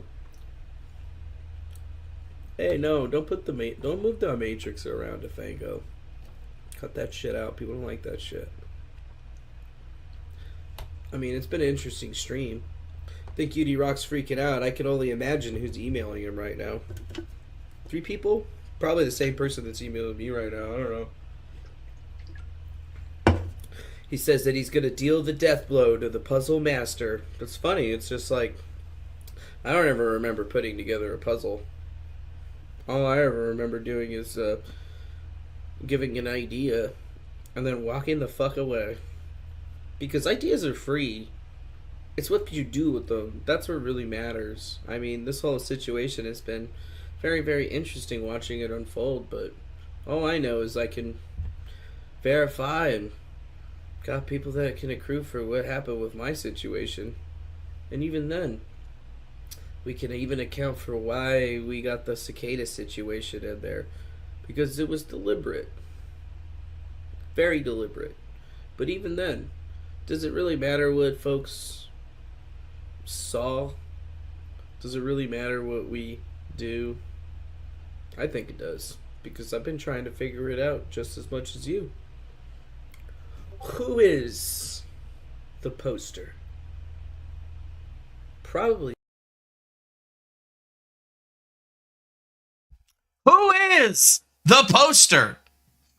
Who is it? Who is it? Who is it? Who is it? Wasn't me.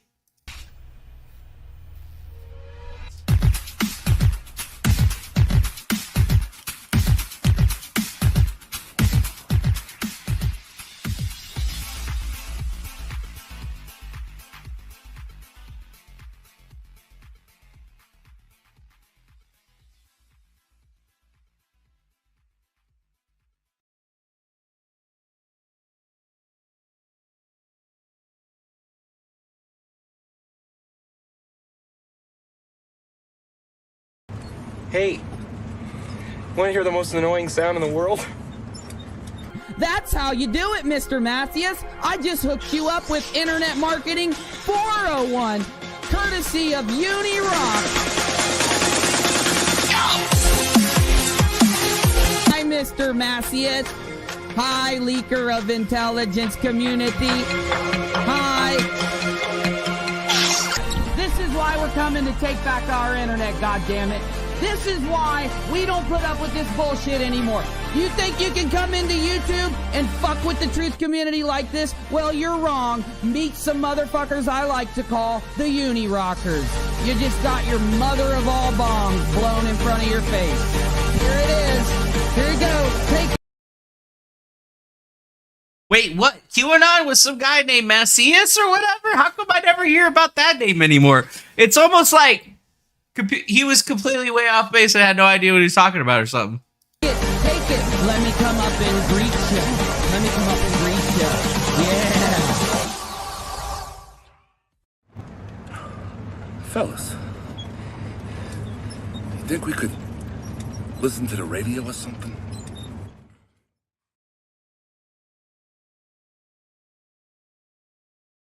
I'm confused about the something. I don't know. Do they hire you? Is it an NSA thing? Is it for the government? Is it for like really rich people? Yeah.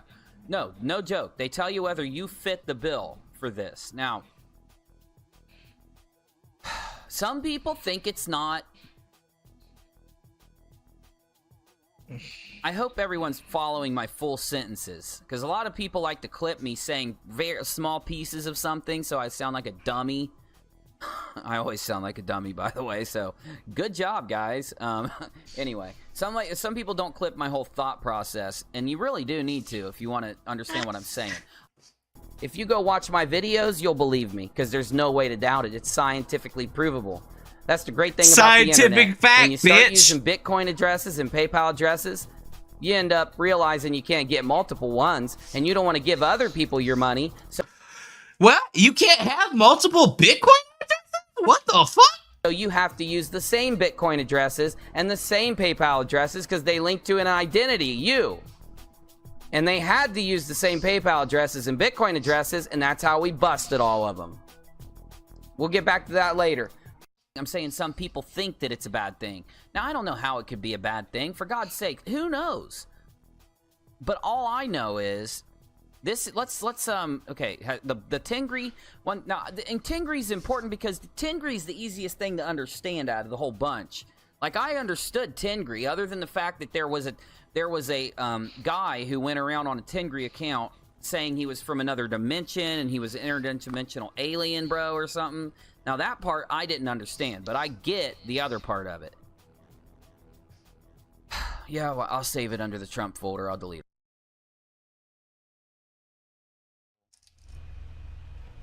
it. You're a demon? No, that's the name of my video. Oh. I'm gonna share this video really quick. Because I was gonna be all like, well, my roommate like gets rid of those things. You better watch out. Well, so do I sometimes. Hell yeah, bro. Although sometimes, you know, we make deals.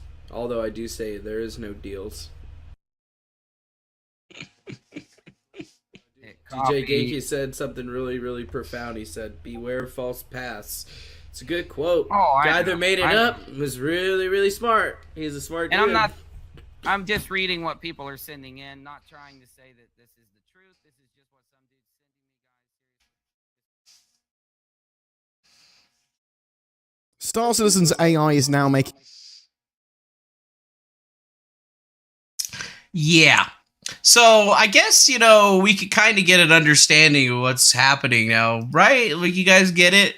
So this isn't really about me. It's about beef between Steve McRae and Unirock, because the history of all of this was pretty simple, you know? Steve was having beef with Uni. That's how I entered the picture. And then I think that Lily something, what the fuck was her name? Lily Jean came on the show because, you know, she was getting harassed and doxxed by Kiwi Farms and like a whole group of other fucking shitheads that were mad that she had like 1 million subscribers or followers on Instagram or something. They said they were fake. So I went together and showed everybody that not only was that chick Creep Show Art a fucking creep, part of the people that were doing all of this shit to her for whatever reason, nobody even cared about all of this stuff. People were making fun of me because they were saying I was protecting him and I was lying about Lily Jean and all this shit. And then I doxed Creep Show Art and all this other crap. And then, you know, a fucking year later on cue, after I told Lily Jean, I was like, look, Lily Jean, this is going to be a hard one to do because, you know, like, this chick is really deep and embedded, and, you know, all this stuff I'm showing you, nobody's even looked at it yet. Nobody understands what we're looking at. You know, nobody gets that this is Creepshow talking about herself and other people on Kiwi Farms. Nobody gets that she's the one that's doing all this stuff and it's part of her MO. So you're gonna have to give me like a year, and then eventually the right person where people are actually going to be able to get behind will bring it up, and then Creepshow's done. And, oh, well, you guys remember Creepshow Art? You guys remember her? I kind of remember her taking a huge fucking L over some drama that basically boiled over everything that I had dug up, because unbeknownst to myself, I also had dug up a bunch of stuff on her ex-roommate, this Emily, I think it was Emily Artful. Fuck!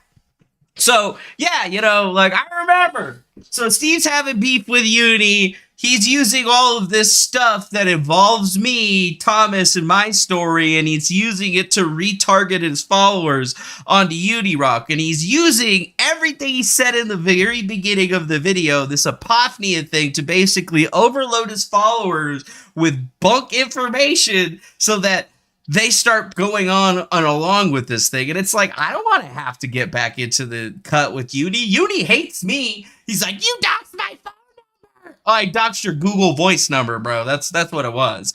Number two, you're like, oh, you doxed you showed my PayPal that said my name on it. No, everybody could have done that. Anybody could have done that. The only thing I did was just, you know, report to Twitch or whatever. That was it. That's, you know, and then, I mean, I couldn't have been the only one because Twitch doesn't even like me. So, like, so it's like, Steve, you picked all of this stuff. You could have been really good with it. We could have gotten you all the information that you needed to connect Unirock to Thomas and what the actual story was without, you know, putting me into this position. And, you know, where we're going next, folks, we don't fucking need roads because it's like a rocket ship. This thing just takes off like you wouldn't believe. I know, we're sitting on the edge of our seats. And I think he wanted to be the mouthpiece for QAnon. He wanted to be the mouthpiece for... But hey, wait a minute. Wasn't I supposed to be the mouthpiece for QAnon? Like, that's what Thomas told me. I'm pretty sure I have a fucking email that says it to that effect. So, you know, I guess I'll just let him keep talking and then I'll go look that up because, you know, I'm a good fucking guy like that. That's my personal opinion. They were just too stupid. I'm a good guy like that. They told Unirock he was too stupid, or they told him that he was just not available for what they needed. Yeah. I don't know. DeFango did leave a message somewhere that said, and I have it here. He said, I told him about the start of it and why it happened. This is for QAnon, and never trusted me after that. He was like having me on, digging information on me for topics on his channel. Sound familiar? It wasn't until I started solving a problem called Tengaray 137 that I got popular. It was strange to me that he was interested without doing much work on the puzzle. Now think about this.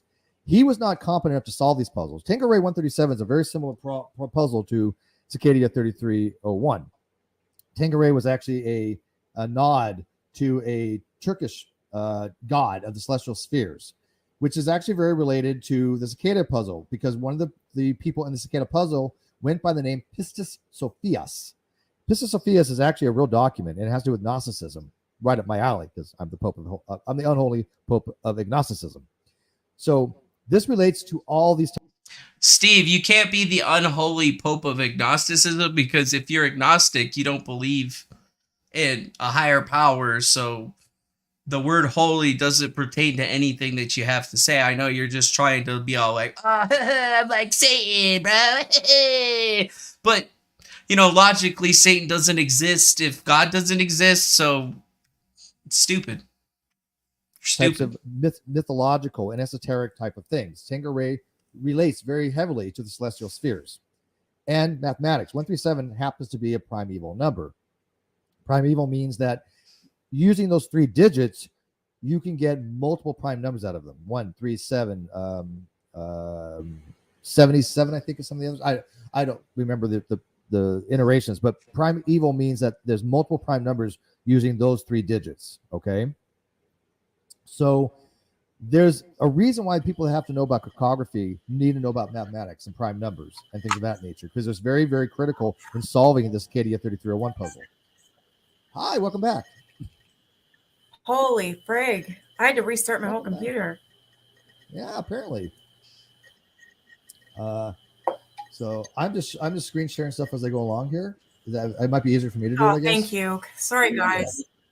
That's fine. Apparently, because I have a ghost or something. I don't know. You just have to share me when I do. So this is very telling of Unirock's operatus Miranda, operanda Miranda, modus operandi. God damn it. It says here, and this is his own words. I verified this by 3 other sources. It says, where there was an audience for conspiracy theories, there's money to be made. That's true. As one Q skeptic, a YouTuber that goes by the name Unirock, recounted, he was once invited to a Discord server, Discord servers, with some of the core bakers or leading Q researchers. That is true. Is it true? But covenant with Satan or something, right? Oh shit, Lynchy. I've ever seen this document. I'm the other number out of it. 137 is a very similar puzzle to right up my alley. Stay up the keyboard. So I'm just screen sharing stuff as I go along here. It might be easier for me to do. I guess. Thank you. Sorry, guys. That's fine. Apparently, because I have a ghost or something. I don't know. You just have to share me when I do. So this is very telling of Unirock's operatus Miranda, operanda Miranda, operatus modus operandi. Modus operandi. You can do it, dude. God damn it. It says here, and this is his own words. I verified this by 3 other sources. It says, where there was an audience for conspiracy theories, there's money to be made. That's true. As one Q skeptic, a YouTuber that goes by the name Unirock, recounted, he was once invited to a Discord server, Discord servers, with some of the core bakers or leading Q researchers. That is true. That did happen, I believe. Unirock said this. You want to read out his quote? Can you see it, or is it too small? Nikki? I was shocked to hear them talking about it's a little small. All right. Yeah, it's a little small.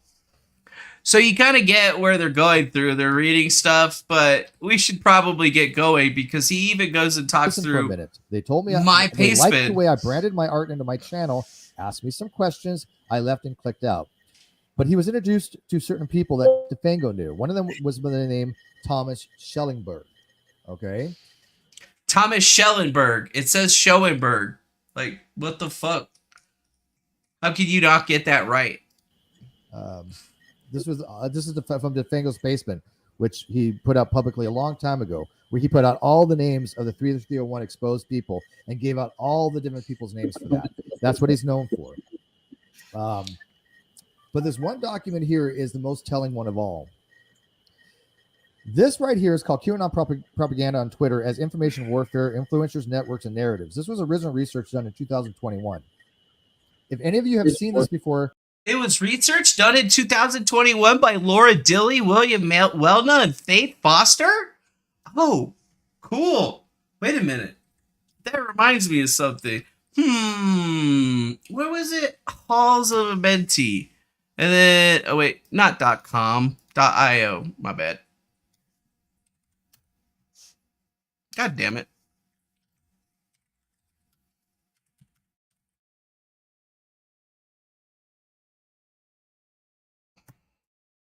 Ah, there we go. You know, that reminds me of something. William Welna. That sounds really fucking familiar. Oh, right. Yeah, it does sound familiar because, you know, back when he was researching all of this thing, one of the guys that was writing the paper was talking to me about it. You know, I have a pretty fucking long message thread with him from the halls of Amenti.io. Okay, cool. Yeah, so we actually did know of and who was writing that paper far before the paper ever got going out. And then I guess if Dr. Laura Dilley wants to know how I managed to get a copy of it, well, I guess, you know, you might want to ask your boy fucking William about it because, you know, duh.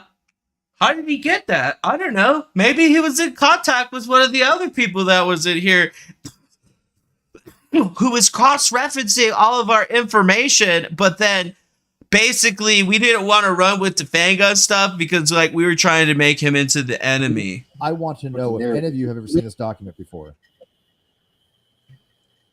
Because I don't think that you have. This right here is the holy grail to understand Unirock. Holy grail. He's been to understand Unirock. Yeah.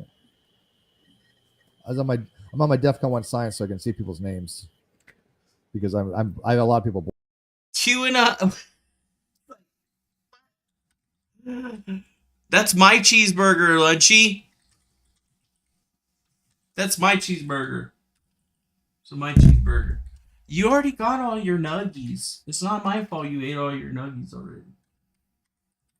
That's my cheeseburger.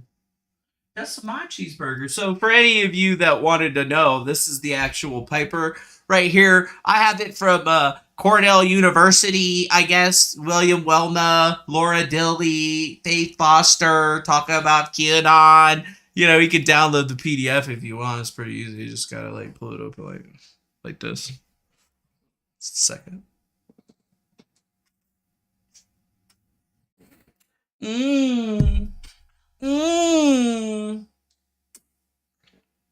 Oh, that's my baby.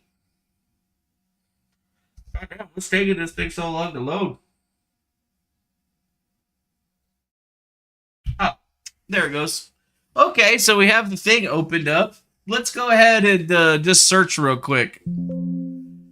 Weird. So this document is the holy grail for understanding Unirock, but it doesn't mention Unirock once. Let's just do a test. Does it mention DeFango? Holy shit, it does mention me. It says right here. It says Quinn Michael, who was an early collaborator of QAnon promoter and Cicada 3301 enthusiast Manuel DeFango Chavez, who was a former Schoenberger associate. 3 key accounts were selected: Ghost 3301, ACO 3301, and Anonymous Church.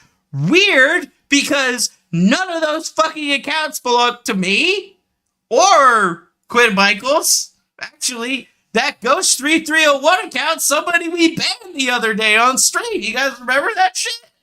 You guys remember that shit? Yeah. Interesting. So this is the holy grail for understanding Unirock. Block. So I'm on DEFCON 1 science. So I don't want to block people. So if you look in here, a couple names pop up, okay? Lunchy, off the keyboard, Lunchy. Off the keyboard. You keep putting your booty on the keyboard. By the way, I can't watch the chat while I'm doing this, just to let you know.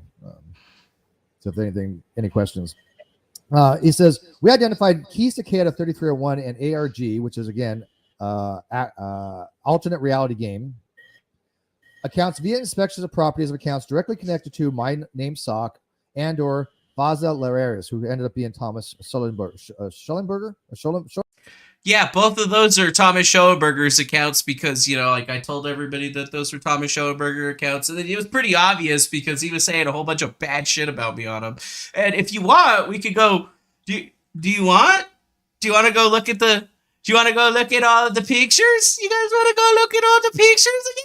Because, I'm pretty sure, we have more accounts like this one, Weaponized Truth. That's one of Thomas's accounts. Just, kind of going through it, and then here's Lestat talking to somebody named Pistis Sophia. Pistis Sophia was one of Thomas Schellenberger's associates named, apparently, what the fuck was her name? Something. I can't remember her name. All of a sudden. It'll come to me in a little bit. Schellenberger? Is that how you pronounce his name? Oh, right. Yeah. Snow White, I am the other person that's talked about in this document who is Lisa Clapier. Right. Lisa Clapier. His name, I really don't. A person I never talked to was only associated to Schoenberger and Lestat, who is another, basically the person that gave these doctors and smart people all the information. But he was at one time accused of being the head of QAnon. He's not. He was in the second iteration of the puzzle for the Cicada 3301, not the original. Twitter search tags such as Cicada 3301 and 3301 and or search names or searches on Twitters and internet for reported ARG enthusiast and artificial intelligence expert Quinn Michaels. Quinn Michaels is an artificial intelligence expert. The guy that writes bots with the freeware program is an artificial intelligence expert, according to Laura Dilley, the doctor. Wow. Fucking amazing. Has a unique story. Marked his ass right into that one. Huge conspiracy around Quinn Michaels. But who was an early corroborator of a QAnon promoter and Cicada 3301 enthusiast, Michael DeFangle Chavez. That's not doxing him. Did he just say Michael? And Cicada 3301 enthusiast, Michael DeFangle Chavez. That's not doxing him. His name has been out there for a very long time.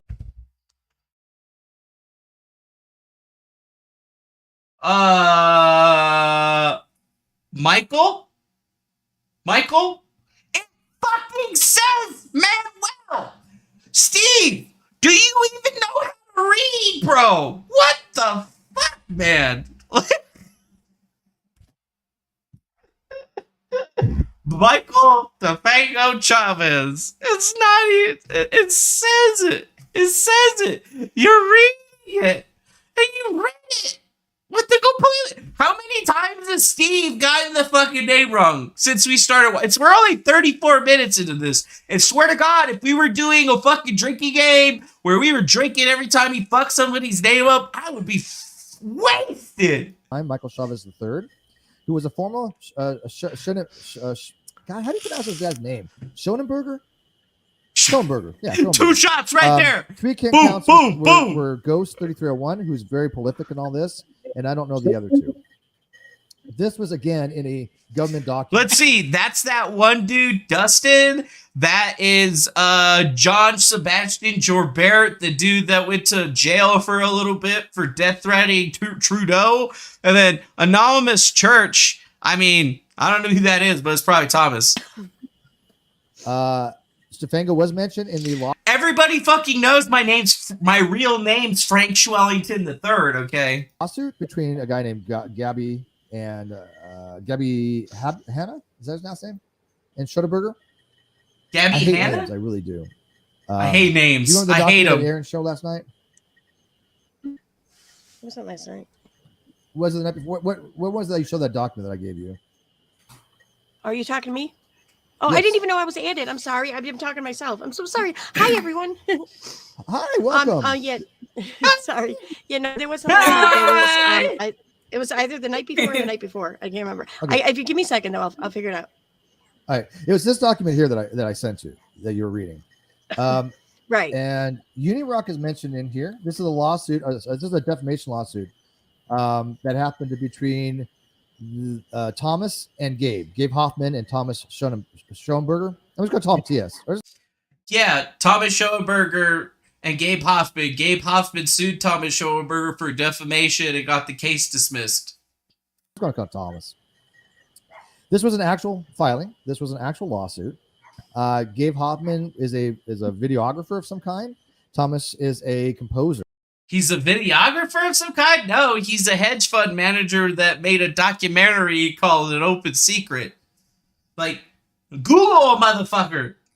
Goddamn. You're getting senile as fuck, old man. Actually, a legit, well-known composer who just happens to be very much into conspiracy theories, who I think probably was partly responsible for the second puzzle of Cicada 3301 and promotion of QAnon. But Unirock is mentioned in here. Is he? Let's find out what he says. Can't we? He's mentioned where? Gabe runs an open. And by the way, these were allegations. Gabe runs an open secret was a movie that he made, and was in illegal battle with his director after she found Gabe was covering up pedophilia by Steven Spielberg and other pedos. Again, this was a misinformation thing. Remember how I was saying how these government organizations throw all this crap out there and see who believes it? That was one of the things that was really big back in the day. That there's some super secret organization that was feeding on the what's called a denigrome of a big adrenochrome, and have this covenant with Satan or something, right? Gabe paid Unirock to present news and also to Fango and Monkey Savant. There might be some truth to that. I did find a receipt for $600 to Defango from Thomas to PayPal. I cannot find it right now, but it is out there. I cannot find the $600 receipt to PayPal for Defango. You mean that time that Thomas paid me because, like, you know, he had me go out and meet somebody? Wait, I think I could actually find the pictures that would actually put that together or whatever, because, you know, they were talking about them paying me, but, like, I would have probably taken pictures of all of that shit or something, right? Like, it would have probably been in there. Well, I'm pretty sure, like, when I got paid, it was paid for a website. And I was the person that put out the payment that I had gotten paid. And then later on, I had also put out the other payments that were reversed by Thomas Schoenberger. If you guys don't remember that or whatever, but, you know, maybe you will, because it's kind of funny. Because, like, I have all this shit pretty much down to the date when it was actually first shared and where I was when, you know, I was, like, hanging out.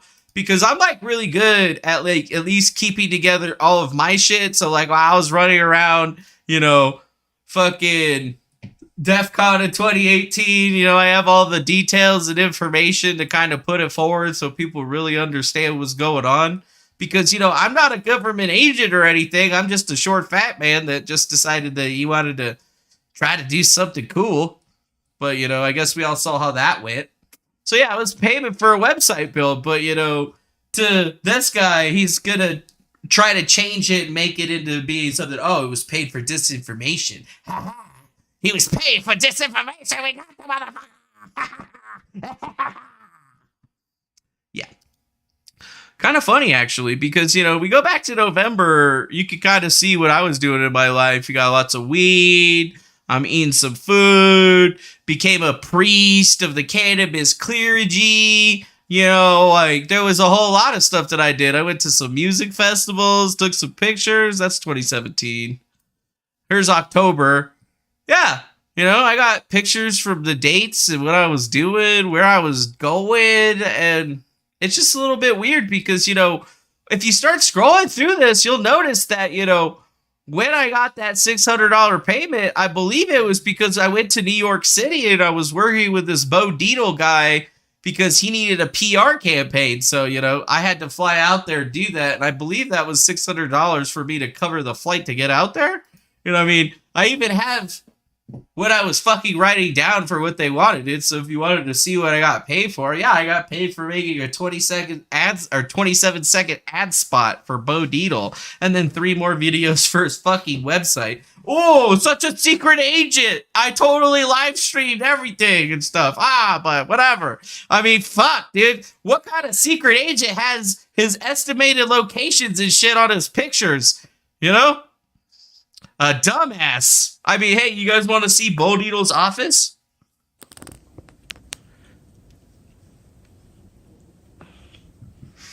That's some fucking view. I'll tell you what. Oh, there's Howard's head right there. That was Howard's head. Oh, this is a good one. October 19, 2017 at One Penn Plaza. Love Lou Rose. Love Lou Rose. Yeah. All right, baby. So we'll lock that in, okay? Thank you, Vinny. Thanks, Vinny. All right. No. She was supposed to. He said your girl was supposed to lock this fucking thing in. Here we go. Yeah, because she's on fucking Space Cloud. Yeah, because she's on a fucking Space Cloud. He said, I'm going to call my name, and just to let's lock it in. Tell the psycho over here, just keep calling, get the fucking contribution. Love it. So perfect. So, Bo, let me just All say, right, let me just scripts. hold on. Wait, I said, well, yeah, okay. Yeah, so, you know, I worked on political campaigns and I worked in New York City on a political campaign, but this particular one was set up by Thomas Schoenberger and his associates, so, like, he had to send me PayPal money that he took away from me, but then got reversed by PayPal because they knew he was full of shit. But, you know, it's whatever, dude, you know. We don't have to, like, stand on all of this stuff. You can see where I was at on all of it. I mean, it's just kind of weird, man. Even after QAnon started, you know, pretty empty day there on the 28th, if you ask me. But I guess, you know, I was doing me, right? Like, I was out there, I was having fun. I was working on CSS, having a good time. I even did some website work for Ed Butowski's portfolio website. So that could have probably been what I was paid for, but hey, you know, maybe it was this crazy Illuminati jacket that I found. You remember this shit? I found this jacket in LA. And it had like snakes and shit all over it. It had snakes and shit all over it. It was like, and then it had this thing, and then it had that thing. This all seems like it's very occult and shit. I don't know what that's all about. Oh, fuck! Chase's ass! Fucking Chase! Fucking Chase. It tugs at the wire. Oh, wow. Yeah, that's a Bugatti. Did he do anything?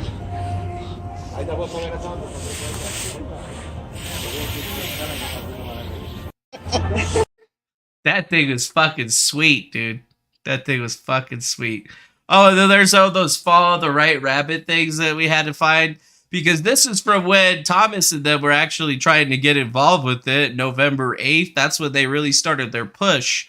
And this is before I even got this email, but that was from the White Rabbit account, right? And, I mean, it was one of the main accounts that was promoting QAnon, so it's totally going to show up in this big document right here that's talking about all these people and showing us graphs that are supposed to tell us, you know, what we're supposed to know about this shit. You know, I'm sorry, but there was other people that did the same thing. I think it was Chronic. Maybe if I just look up Chronic, maybe Ops. Let's just put up Ops, see if it'll be able to pick it up. Chronic Ops. Nope. Can't remember. What day was it? It was probably way fucking farther up here. It was probably in the later stages of 2018, actually. When we had some of the first guys actually pulling up information that's basically the exact same thing that we were looking at with all of that other shit. where people were utilizing graph containers to basically figure out who was posting under QAnon. And interestingly enough, it seems like they got a lot more data than anybody else would have ever have gotten. But hey, you know, like, what do I know about any of this shit? I just take pictures and document my travels pretty religiously because I'm a pretty cool fucking guy. But I guess, you know, it's not up to me, dude. It was never up to me to tell everybody all of this stuff, right? You know, I didn't do the right thing. I didn't come out and expose all of this shit. Oh, he's like a secret agent. So I guess, you know, we have maps. They have some pretty interesting maps, but there were some better maps that actually were put out that would have probably told a much better story and also wouldn't have me as involved in all of it because I didn't have anything to do with promoting this shit on Twitter. And you can see, you know, I got so much shit. We're barely in fucking April over here, okay? So I gotta feel like some people don't really understand, but, you know, when you started actually looking at the facts, people were doing this to a much higher degree and actually identifying particular accounts and people that were, I don't know, probably way more relevant to what was out there than anything else, like the follow the right rabbit tweet chain. You know, I bet you they probably would have really wanted to have all of this data so that they could have better associated their hashtags and understood how to actually write this white paper in a correct fashion. That's just not 2 years of nonsense that's not even conjoined or conduced to the actual thing. But then again, this is fucking, what's his name, Steve, that's trying to go for all of this stuff. So he's already showed us that, you know, something's there. So how come she didn't have the Follow the White Rabbit account? She didn't spend time collecting all of this stuff so that she could out all these people at a later date? It's almost like she didn't know, or she was told not to talk to me so that basically she would have lost all of this pertinent information because I could have given her SQL graphs that she could have imported right into the program that they used to write this whole thing, which I believe was called NodeXL. Yeah, NodeXL. From Social Media Research Foundation. You pump all this data into fucking this thing and it spits it out. I mean, yeah, we had all the real data for all that stuff. Hell, half of it is on Pastebin, easily accessible for anybody to download and add to their social network analysis tool. But whatever, I'm a dickhead. Nobody likes me, so we don't really have to go back into all that, right? But even more so, kind of funny when you really look at who was super promoting everything and going through everything. It's almost like we made sure that we were watching the accounts that actually had relevance, like how Tracy Beans was a bigger promoter of QAnon in the beginning than the Follow the White Rabbit account, but there's also so many other points and things that were out there that seems that people just never really actually tried to look into, I guess, or maybe they just felt that they wouldn't be able to paint the same narrative that they were trying to paint because, I mean, we have social network graphs and information on all of the Cicada from the entire time that we were, you know, uncovering the Cicada situation, and it includes any of their talking about how they could have been involved with Q. So it's really weird when you look at all this stuff. They could have probably came to us and maybe asked us for some better information, but they refused to do so, which is weird because we literally just scraped the accounts off of Twitter and kept them. I mean, I literally showed people me setting the thing up live.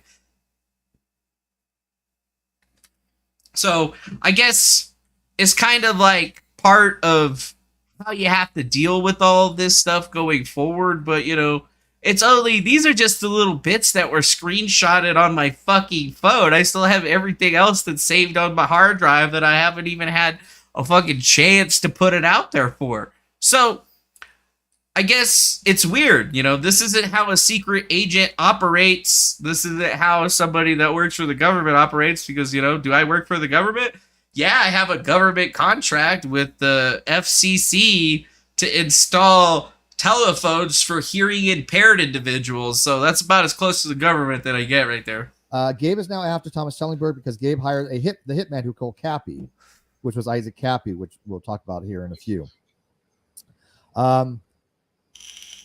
Sorry, September 11th. That's when I.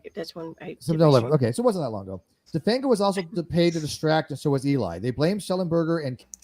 DeFango was paid to distract, and so was Eli. What? I was never paid to distract anything. I already explained exactly what I was paid to do: make videos for Bo Dietl and fix a website for Ed Butowski. Any other talk about me being paid to do anything is clearly defamation. I mean, it's just defamation. There's no other way around it. QAnon and Gabe in charge of the following cover-up. Now, they donated $5,000 to DeFango through Magna Coalition and ignored Unirock, who Gabe dumped. Now, think about this. I lost money! Unirock wanted to be in with these people. He wanted to be a player. But he didn't really have anything to do with any of these people. They didn't want anything to do with them. And I think that he kind of just went his own route in order to take what they had learned from. Yeah, I know. Steve said that I was NSA or CIA, some kind of government agent. He literally came out and said I was like some kind of government agent. And it's just like, that's not your friend. Your friend doesn't do that to you, especially when he knows better, when he knows that there's absolutely no way that I could have ever done any of that shit. But it's about Unirock for him. He's going after Unirock. He's trying to assemble all the apophatia he can so that people are triggered into their pareidolia to see what he is seeing. It's because it's all about going after Uni and attaching Uni to this whole entire situation. But even then, the closest that we get are some of the emails that were being sent to him by Denise Matau, who was obviously an associate of Schoenberger for some time before she really was. These people to have, I can make some money off this. I can have PayPal and promote my PayPal more, because he already was doing that in 2017, and put out disinformation and get paid for it. Who does it sound like he's been doing that for, by the way? Anybody?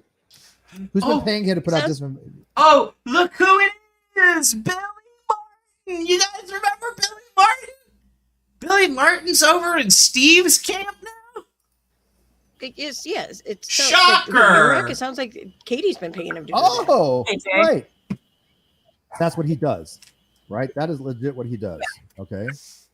So there is precedent for that. Again, this is an actual document that was filed in the Florida Superior Court. But I want to go back to the other document real quick. So 1 sec. Oh wait, how are you, Aaron? I get this document up. My computer's going to shit. What the hell? I am great. How are you, Steve? That could be better. My computer's having issues. Yeah, I think it's contagious. No. I will have my camera on momentarily. I haven't done shit today. Like, not a damn thing. I went out and I got food once. Like, I picked up. That was your big I picked up thing, food? takeout. That's the only fucking thing I did all day today. Oh no, I'm sorry. I did load the dishwasher. Nothing. Yep. Document again. Here it looks like some Unirock. You did expose a lot of them. This is a fact, okay? Because again, I think Thomas tried to screw him over. Oh, look, it's Billy Martin in the chat. The Biggs lawsuit in Texas, Ed Butowski versus DeFago and Schoenberger. Billy Martin, I never got sued by Ed Butowski. Ed Butowski was getting sued by the Seth Rich family, specifically Aaron Rich, the brother of Seth Rich. And I was not involved. They subpoenaed me for documentation, and I did a live stream where I went through all of my emails live and all of my stuff and complied with their subpoena. And then they canceled my deposition, and I was never a part of the case outside of them saying, hey, you got to give us information. And then I gave them their information. But apparently, to Steve and the rest of the crew, I was the one getting sued. Fucking crazy. They were working together to have what's called, I call a faux QAnon, a secondary QAnon, a fake QAnon. And Thomas screwed DeFango over, straight up betrayed him. And I think he tried to betray him back by releasing all the names involved in the second Cicada 33 puzzle. There's an interesting name in here. Her name was what is it? White Rabbit. Follow the white. Well, it's hashtag follow the white rabbit. Snow White I am. Whenever you Why see does follow this the sound white rabbit, familiar? because it's all over the QAnon stuff. Follow the Okay. white rabbit is something that Lestat had used in order to get people to follow Snow White 7 I am, who had connections to very high people in government. Wow. Okay, very high people. I mean, going all the way to Michael Flynn, who was the former security advisor for the United States. So Snow White 7 I am was the liaison in order to get people from the Cicada 3301 secondary puzzle that Thomas had been working on with people, that DeFango was involved with, that he brought Union. So, according to Steve, I was not involved into Cicada 30, or I wasn't involved in the creation of Q at all. I came in after the fact with Thomas and them when I released all that stuff, trying to expose them for not being a part of it. Got it. Even though I knew the people involved and had the passcode before anybody else, it was not me being involved until the second period where, okay, got it. A little bit involved with, I think, to get them to go to the QAnon conspiracy. To get them. Does that kind of make sense? Does anybody follow that? Yeah, we'll put all these documents into the video description. Okay, so this is probably hard to read. So I'll put them in there, Reverend. That we can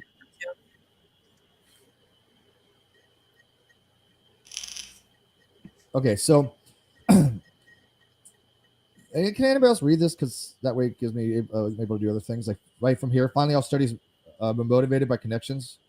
Can you read that? I can if you just give me 1 minute. Yep. I'm putting my contacts in now. Because there's a relationship between all these people. There's a relationship between I suck at putting them in. No worries. There's a relationship between Lisa Clapier, Courtney Tubbs, Tracy Beans Diaz. These are all the names I've collected. Robert D. Sneed, and anybody you guys know any of these names and can see a relationship, these are all to help you guys out. Thomas Bass, Tanya Bliss, Stephen Biss, Nasser Kazimiri Mini, I can't pronounce his name, and Brian Bazin Kayan. Those are the names I've kind of just put together here with Thomas Schoenberger. But DeFango was a liaison between Tracy Diaz, Thomas, that went all the way up to Michael Flynn here with Thomas Schoenberger. But DeFango was a liaison between Tracy Diaz and Thomas that went all the way up to Michael Flynn. Steve, I've never spoken to Tracy Beans in my entire fucking life. Like, ever. Never had an email, text message, phone call, nothing. I had nothing to do with Tracy Beans. I was not her liaison in anything. Actually, she was directly connected to Thomas Schoenberger and never spoke to me whatsoever. And the reason we know this is because I actually did research on this and put this out, and it's part of the stuff that you guys, I guess, could have researched and looked into, but, you know, we know that Tracy Beans was looking into Cicada 3301 as early as 2016 and involved in trying to look at the puzzles in 2017 based on her videos. But yeah, I was not her liaison whatsoever, and all of these names, Bijan Kian, Nasser Kazimini, and Michael Flynn, we don't have any information that connects Thomas Schoenberger to Michael Flynn whatsoever. So, wow, holy shit, man. We just like making shit up over here, dog. Like, that would have been an easy one for me to just be all like, did you know that that's not right at all? But now I'm a liaison, and I'm liaising things through people I've never met, because I've never spoken to Michael Flynn. Don't I don't even like him. And then Nasser Kazemini or Bijan Kian. The only reason that we know that Thomas has any association to these people is because I had an email that I put out where he was mentioning the guy. Right. Yeah. So, I get it. This is where all the Mike Flynn stuff. So, because Thomas knew this guy, and then Thomas was trying to take it over. So, fucking moron. So, yes, DeFango was heavily involved with people actually in government. Absolutely bar none. What? Wrong. Defamation. I was not involved with anybody in the government. People in the government don't even like me. Are you fucking kidding me? The closest I've ever been to government people was that one time I went to DEF CON in that whistleblower conference. Outside of that, I don't know anybody. And guess what? I didn't even ask them their names or care to ask who they were because I didn't give a fuck. So now you're making it up to seem like I know these people and I'm liaising with quote-unquote government individuals. Well, newsflash, during this time, Michael Flynn was not a member of the fucking government. And that Bijan Kia guy, also not fucking a member of the government, but had something to do with a government, like, NGO, non-governmental agency. So, like, what the fuck? Like, seriously, bro. Like, this is just starting to get fucking bad, dude. Like, you're saying that I'm liaising with people high in the government? I mean, at DEF CON in 2018, some guy was trying to recruit me for the CIA or something like that, and I live streamed it. Is that what you're talking about? Because, like, you're just fucking wrong. You're just fucking wrong. And I think Unirock wanted to get involved in that. So, yeah, Unirock, he wanted to get involved with that shit. Yeah. I'm letting you guys take all this stuff, run with it all you want, because go run with that. Months. I spent days and months researching this, and I want you guys to go run around and tell everybody that DeFango's a government agent, even though he's not, and he's got all kinds of government contacts. Yup, DeFango's a secret fucking agent. I've been working on a lot of this stuff for a while. I just been sitting on stuff and kind of put it to the side because I didn't know what to make of it. DeFango told me this stuff years ago. Years ago, he told me this stuff. I didn't know what the hell he was talking about, to be honest with you. It wasn't until much later I go, shit, now it starts to make sense. I get it now. Because it all is a campaign for disinformation. This is exactly what Unirock does. You got your contacts in? This is exactly what Unirock does. It's disinformation. Like, I guess I don't disagree with that. He does do disinformation, but I always felt it was just because he was a fucking moron and not because he was involved with Thomas Schoenberger. We knew that Thomas Schoenberger was reaching out to him and trying to get into his periphery via Discord, email addresses, sending him donations and stuff. But Unirock has already been pretty clear that outside of that little kerfuffle that he had with the whole exposure of QAnon being super bad and fake and him having to delete the videos, but us having a good friend that saved it under that dig video that we watched earlier, that's about as close as he got.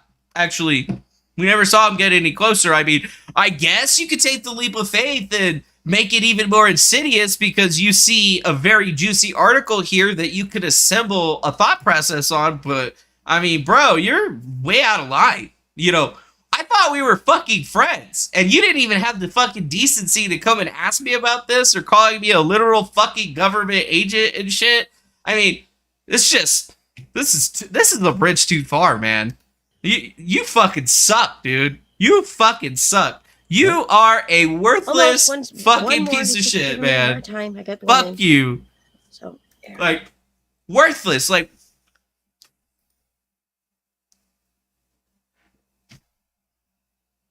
this is the same guy. This is the same guy we helped out.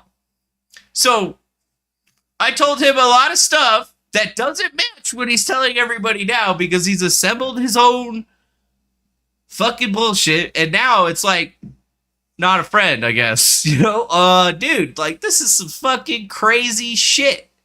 Like, this is probably the most insane shit that I didn't want to have to be ever a part of, but here I am, a part of it.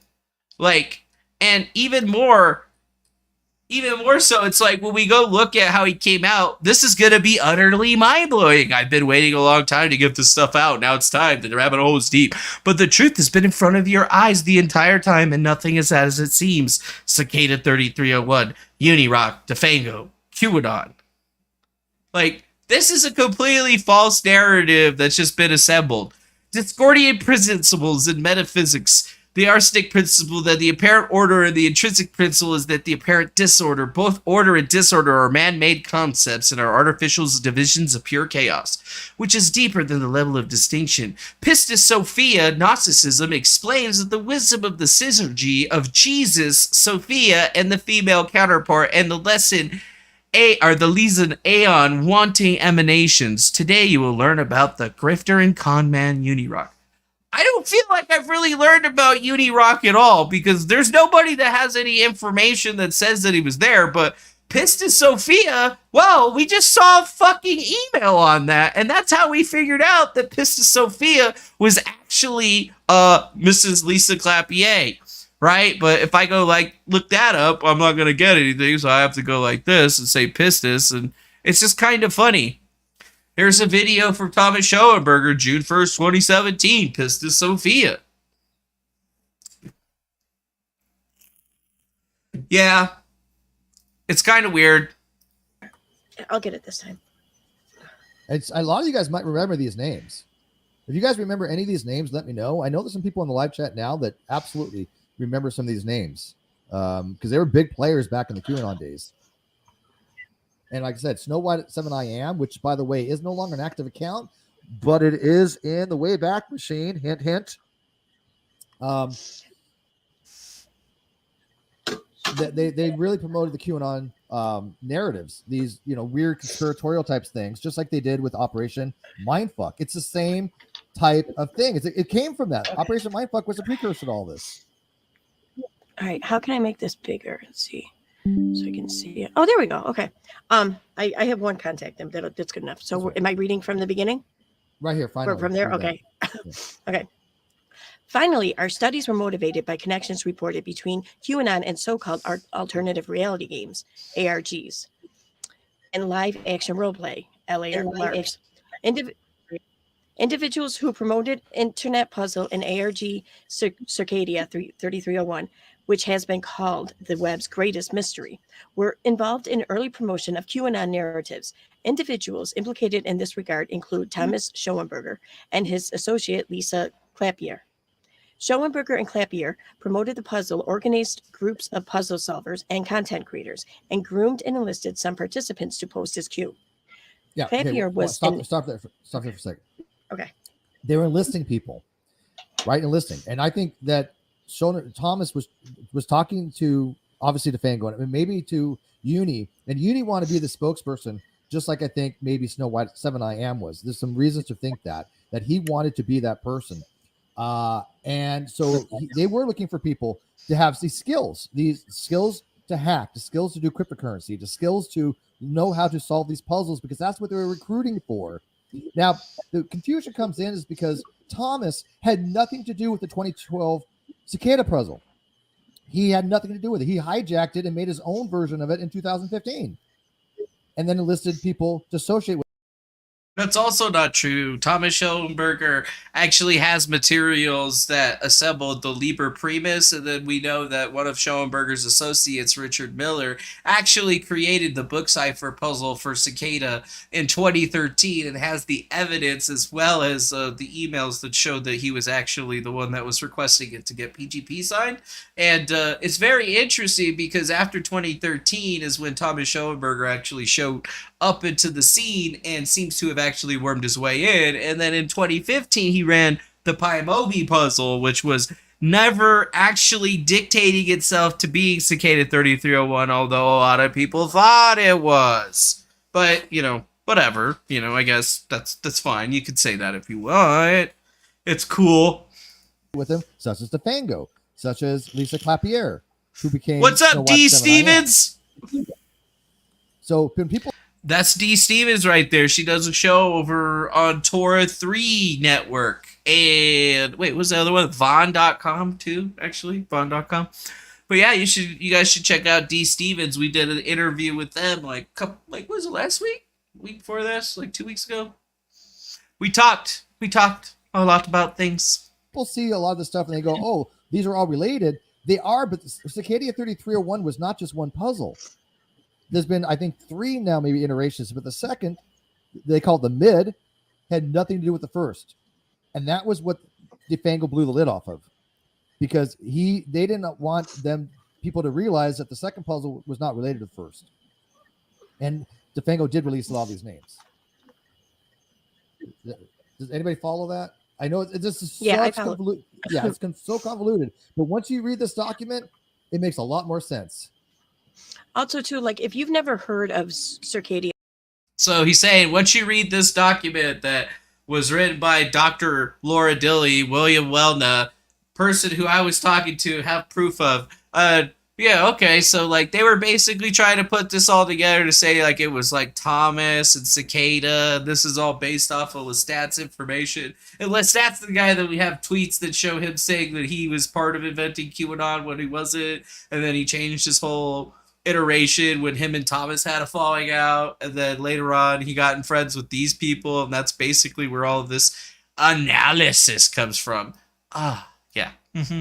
Yeah, but I don't know anything about how these analyses are done. I'm just a dumbass. I don't save everything. It's not like I was the guy that was telling everybody that dude Jim Camera, who was working for InfoWars as a camera operator during the time that Alex Jones was saying he had Q on his show. Yeah, nobody would have found that shit out if it wasn't for me, but it's okay. You know, eventually, I guess I'll get some respect out there one of these days, but it seems like I'm not going to be getting any respect. I'm not going to be getting any respect for any of this shit. And I just can't even imagine how Steve decided that he was going to come out, say all of this stuff, basically badmouth me without even talking to me. He must just be like, fuck that DeFango guy. And you know what? Screw you too, Steve. You're a piece of shit, dude. You suck. You know, if Dilly and them really wanted to have the information to understand it from fucking 2017 on, all they had to do was ask. But they refused to. They didn't even want to talk to me because they had a narrative to behold. But if you really wanted to see who was involved, here's all those Cicada networks that you'd be real interested in, with the Jim Cameras, the Steve Outrans, the Snow Whites of the world, your good old friend Grace Asher. Yeah, all those people that were intermingling all of the Q and Cicada stuff. We have all of the data that you guys like to look at, except for we didn't graph it with NodeXL. We graphed it with the better program because, you know, like, you know, we're just good like that or whatever. But technically, I didn't graph all this shit. I actually just copied Chronic Ops because he was trying to say I couldn't do this, and then I had to set it up just to show that I could, and he was just like, yeah, cool. What's that? Tracy Beans, Unirock TV, Emperor Truth, Carrie Wolf, Jim Camera, Lift the Veil, White Rabbit, Snow White, Unity for J. Whose name don't you see on here? Oh, right, you don't see my fucking name on here because I wasn't fucking promoting it.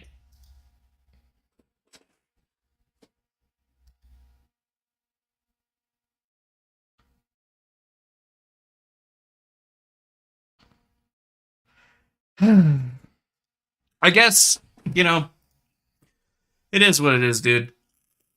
Certain people are going to believe information because somebody went to college and got a doctorate degree. And then other people are just like me, and we just kind of like, you know, we just do that shit because we don't need anybody to tell us how to do something. We could just learn it for ourselves if we really wanted to. But, you know, even then, you got to ask yourself, why didn't Dr. Laura Dilley hit up Chronic Ops for any of the data science work? You know, Don't you think that this would have looked pretty good in their paper that, only covers about 2 years of QAnon, most of the time from 2021 and on? Yeah. And I mean, Babyfist, your fucking name doesn't show up anywhere ever. Babyfist, your name isn't on any of this shit, and everybody's trying to tell you that you were all this shit. So unless you have like a different name over here, I don't know. These guys seem to be totally fucking stupid. It's almost like they have no idea how to read these maps. And they were just like, okay, if we just keep together a couple of these things and put them up, we could make dumb people believe what we think. It's like, why come she never talks about Fucked Up Mike? Fucked Up Mike was like one of the biggest accounts that was pushing that shit. What about Thomas Paine 1774? That was all over the place. You didn't even get Tracy Bean's account. Did you get fucking Jim Cameron's account? What about Goose River Infinity? Nah, you dumb motherfuckers missed all that shit. Apparently, y'all were kind of late to the fucking scene, and then putting out really bad information that came from bad information people who are actual disinformation agents that worked for Thomas Schoenberger. I mean, it's just kind of crazy when you really put it all together into perspective, but it makes you wonder, doesn't it? It fucking makes you wonder, doesn't it? Because they're everywhere, people. Hydras are everywhere. The Hydra exists. The Hydras exist. And sure, they can have all of the maps and everything else that they want. We have all of the same things too. And actually, my shit's way more accessible. I mean, just think about it, guys. How much information have I overloaded you with? A lot. While they're talking, discussing my shit, I am pulling the shit up and showing it to you. Very different ways of doing things we have, okay? Because for them, they just say shit, want you to believe it, don't provide the correct evidence to say it. And then it takes a guy like me who doesn't work for the government, isn't a secret agent of any kind, never operated in any government agency outside of the U.S. Department of Arts and Cultures, where I was a brand ambassador / promoter because some getty gave me a fucking button. So, yeah.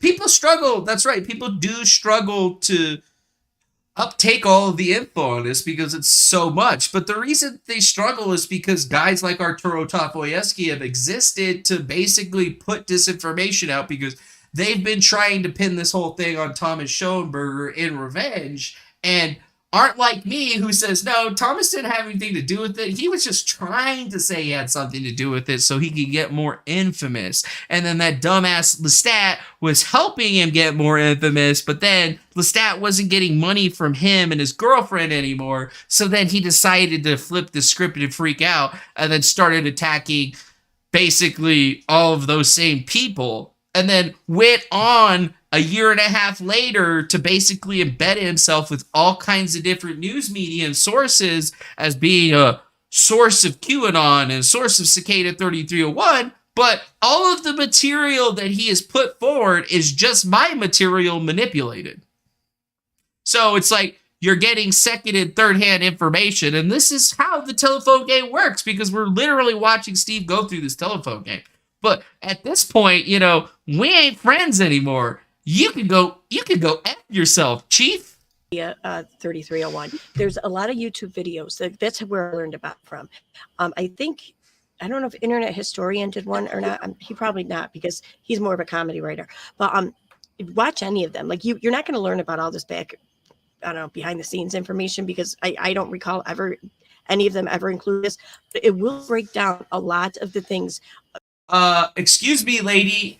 As you're saying this, the person that's the insider with all the inside information that put all of this stuff out is actually doing just that while you guys are talking about it and defaming me and like my whole entire life, Like, I didn't sue Will Summer at the time because I didn't have the money. But, I could get the money now. Regarding Circadia 3301 that was experienced or witnessed by the rest of the internet. So that's where I think it would be useful. Yeah, absolutely. Nikki, are you following along? You following along, Nikki? Yeah, I was just thinking you should link a couple of those videos if you. Billy Martin. DeFeo was actually recruiting and promoting those channels. What? I was recruiting and promoting them? I don't think that that's what I was doing at all. I kind of remember me locating them, asking them for an interview, dropping the truth on them, and seeing how they reacted. But thanks a lot, Billy Martin. Yeah, I'm still here. Can you hear me? Here's the thing. I was going to put a lot of this. I swear, I was actually going to do a story on this for a non sequitur show, but I had made a promise to a very dear friend of mine by the name's Rhetoric that I would never mention Unirock's name on non sequitur, and I never will. So I just like, where can I put this information out? All these different links, because again, I have links and links and links, and all I'm just doing it now is giving you breadcrumbs to how you guys can go find information with the links, and I'll put them in one document, and I'll give them to Nikki later on. I started building one, I give it to Aaron, but I don't like the way it came out. But I was like, you know what? I'm going to find people that want to talk about this, and you know what happened, Nikki? Nobody took me up my offer. What? Nobody took. You're the only person that's, and you and Aaron are the only two people willing to talk about this. I asked a lot of people, bigger channels. I was like, if you want to expose Unirock for the grifter he is, I will give you all the links to do it. Yeah. But they didn't care. No. Yeah, I put together all the links and everything to give to people to become Uni haters, and they didn't want to do it because maybe what I put together was fluff. But hey, it's a couple years later. Let's put it all together again and go try to go after Uni again. But this time we're gonna fold him into being part of this whole DeFago op where I made up a whole existence for him. Cool. I don't think it's so much that they didn't care. I think it's just it's so much to get into. You know what I mean? It really is. When Unirock by himself was more than enough to fucking have to cover. But now you throw in the Cicada 3301 and the QAnon shit, and it's like an never-ending rabbit hole, So. Yeah. Why is he using Unirock to get to me, or why is he using me to get to Unirock? We haven't been connected in a very long time, and I just basically made fun of the guy. Kind of weird, right? It's the one person I don't see hanging around Steve anymore is Cheshire. She's not around anymore, and I kind of miss that. I don't know why, but, might be time to go start asking. Maybe that's why. Yeah, definitely. You might be right. I've only just touched the surface, but my computer's being really, really slow right now. Let me show you this. Let me show you this. Get my computer to work. About that for the dark web. But this stuff came from 4chan 8-bit. But if you can find it on the dark web, knock yourself out. I don't know how to use it. I don't care. Oh, look. I don't know. But he's showing a thread. And who's he showing a thread from? Oh, shit. Is that Lestat, dude? Is that Arturo Tafoyeski? The guy that's been trying to put together all this shit to defame me and defame Thomas with lies because he's been trying to get back at us ever since I exposed him for being a thief. Cool, man. I mean, at this point, I can't even make this shit up, dude. He's gone down the exact same path as every other person that's been spreading this disinformation has done. And, oh, wouldn't you know it, he's actually utilizing Lestat's Twitter account as his boom, boom, bang source. This guy was Lestat. I'm sorry, go ahead. No, go on. I'm sorry, go on. Okay, Lestat was a very big player. This guy was mentioned multiple times in the QAnon movement, and he was with Thomas. He's talked about Unirock, Armageddon. See again right here. So Lestat was friends with Lestat was friends with DeFango. He has a very interesting thing that he says. Lestat was really never friends with me. He got invited into Cicada 3301 in 2018 to do videos for a puzzle that I was assembling with the help of Richard Miller. Me and Richard Miller did basically all the work, and then Lestat just made some images and stuff, and we kind of picked and choose which ones we were going to probably use. Yeah. But friends, no. I mean, after that, after I left Cicada, Lestat viciously attacked me online for like a long time.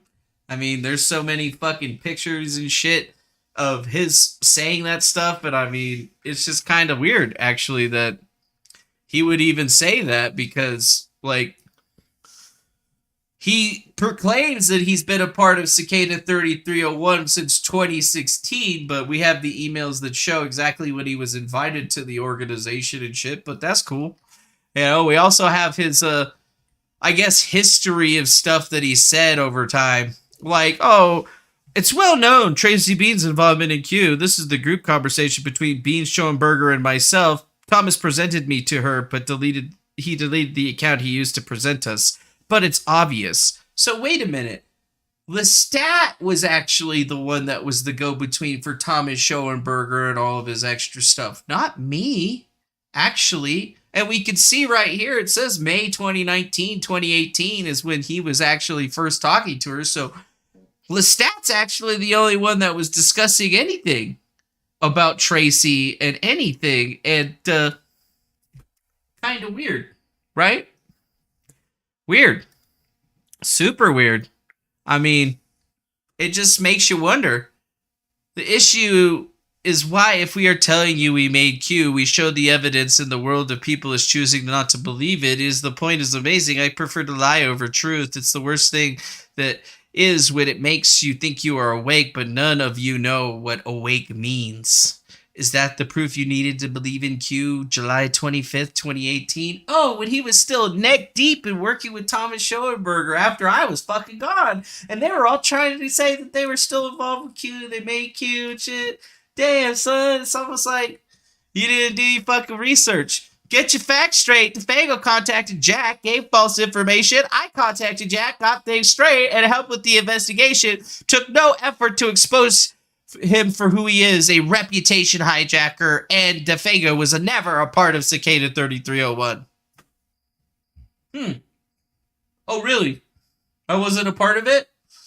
And then, so I gave false information to Jack Posobiec, and then you contacted him right after him, and then you straightened him out? Interesting. Interesting. It's almost like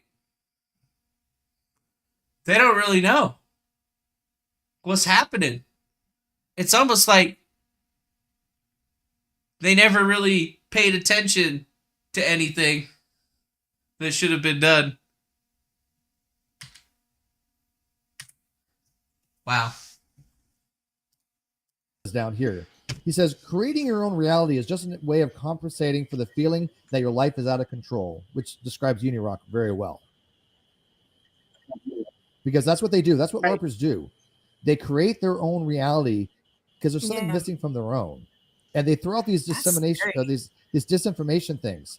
And they see who takes a hold of it.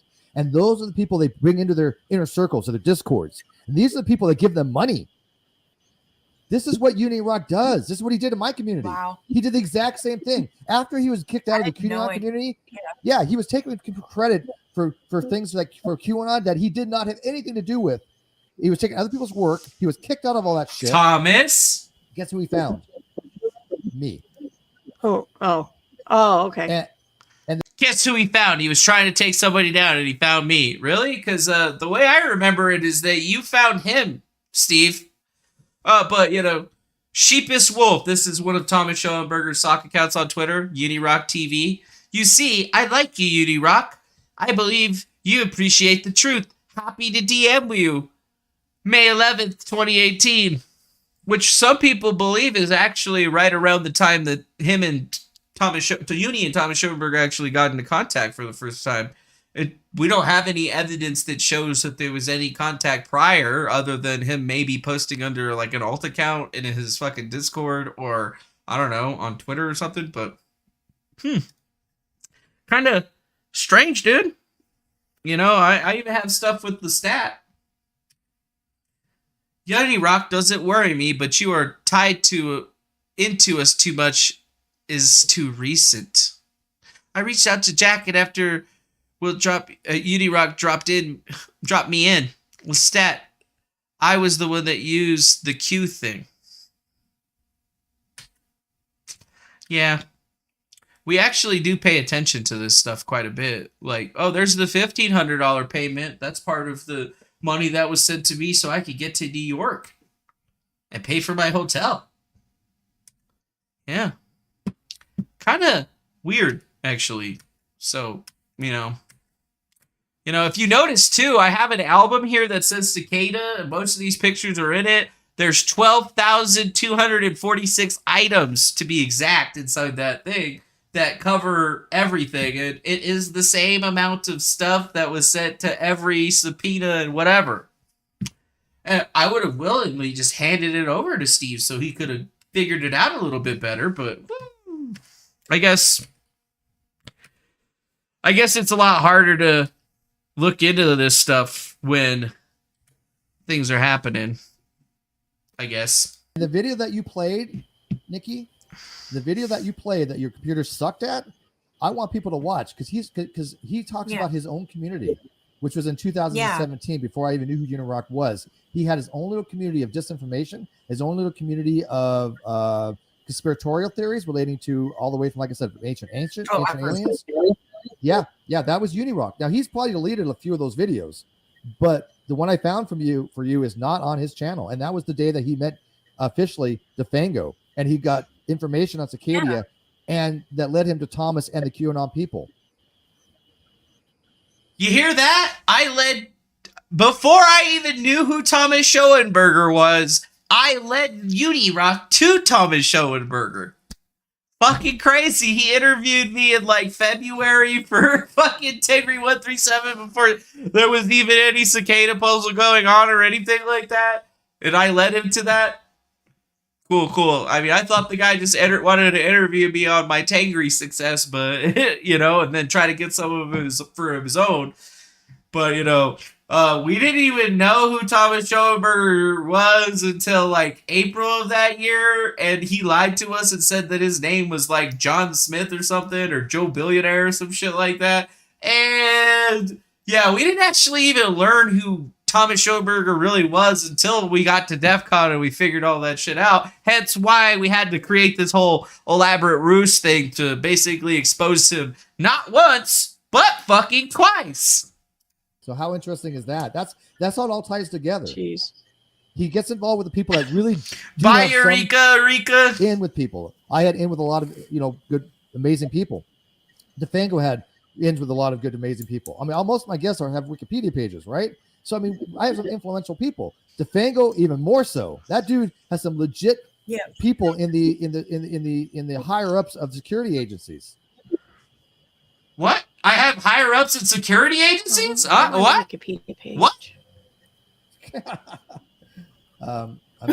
Like, he's trying to say that I'm good, but then he says some fucking totally outrageous shit that's totally not true.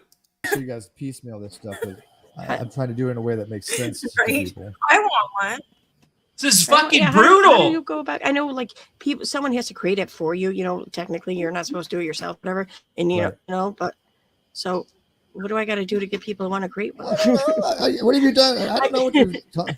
I don't even have a Wikipedia page. You got to do something? Oh. Yeah, I think so. I do you know what's funny is I was mentioned 3 times in Wikipedia.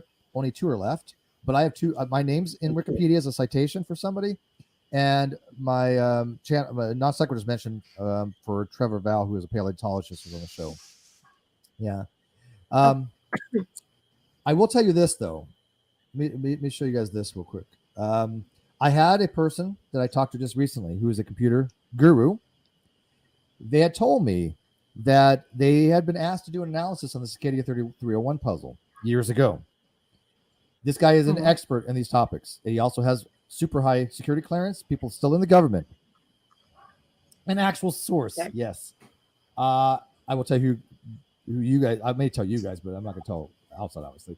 But he had said that the analysis they did on the 3301 secondary puzzle was not enough information using what's called entropy analysis, or entropy using Shannon information to solve it. And it hasn't been solved yet, but I think maybe, according to what I read from one of the players named Ghost, if you remember that document that you had before, the Ghost guy 3301 Ghost. Yeah. Good night, Kevin King.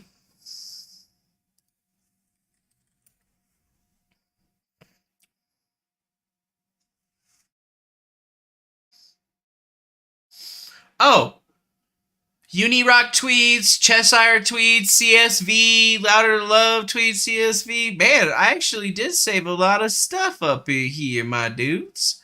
Cicada, the Mr. Robot puzzle. God, jeez, it's almost like all of this stuff is like.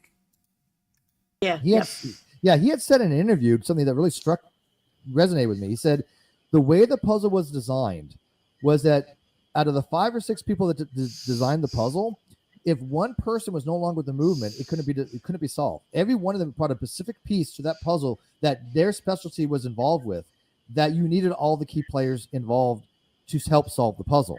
It's kind of like back in the day when they're developing the nuclear weapons, they had compartmentalization such that no one single person knew exactly what project they were working on, the Manhattan Project.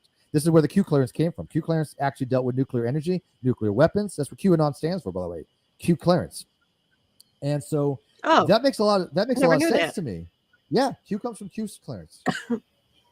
And so that made a lot of sense to me that the players involved, once it got exposed by DeFango who these were, and it kind of fell apart, it may never be solved now. What is that? Really, dude? I don't even know what to say to all that. Wow. In the background. Are you?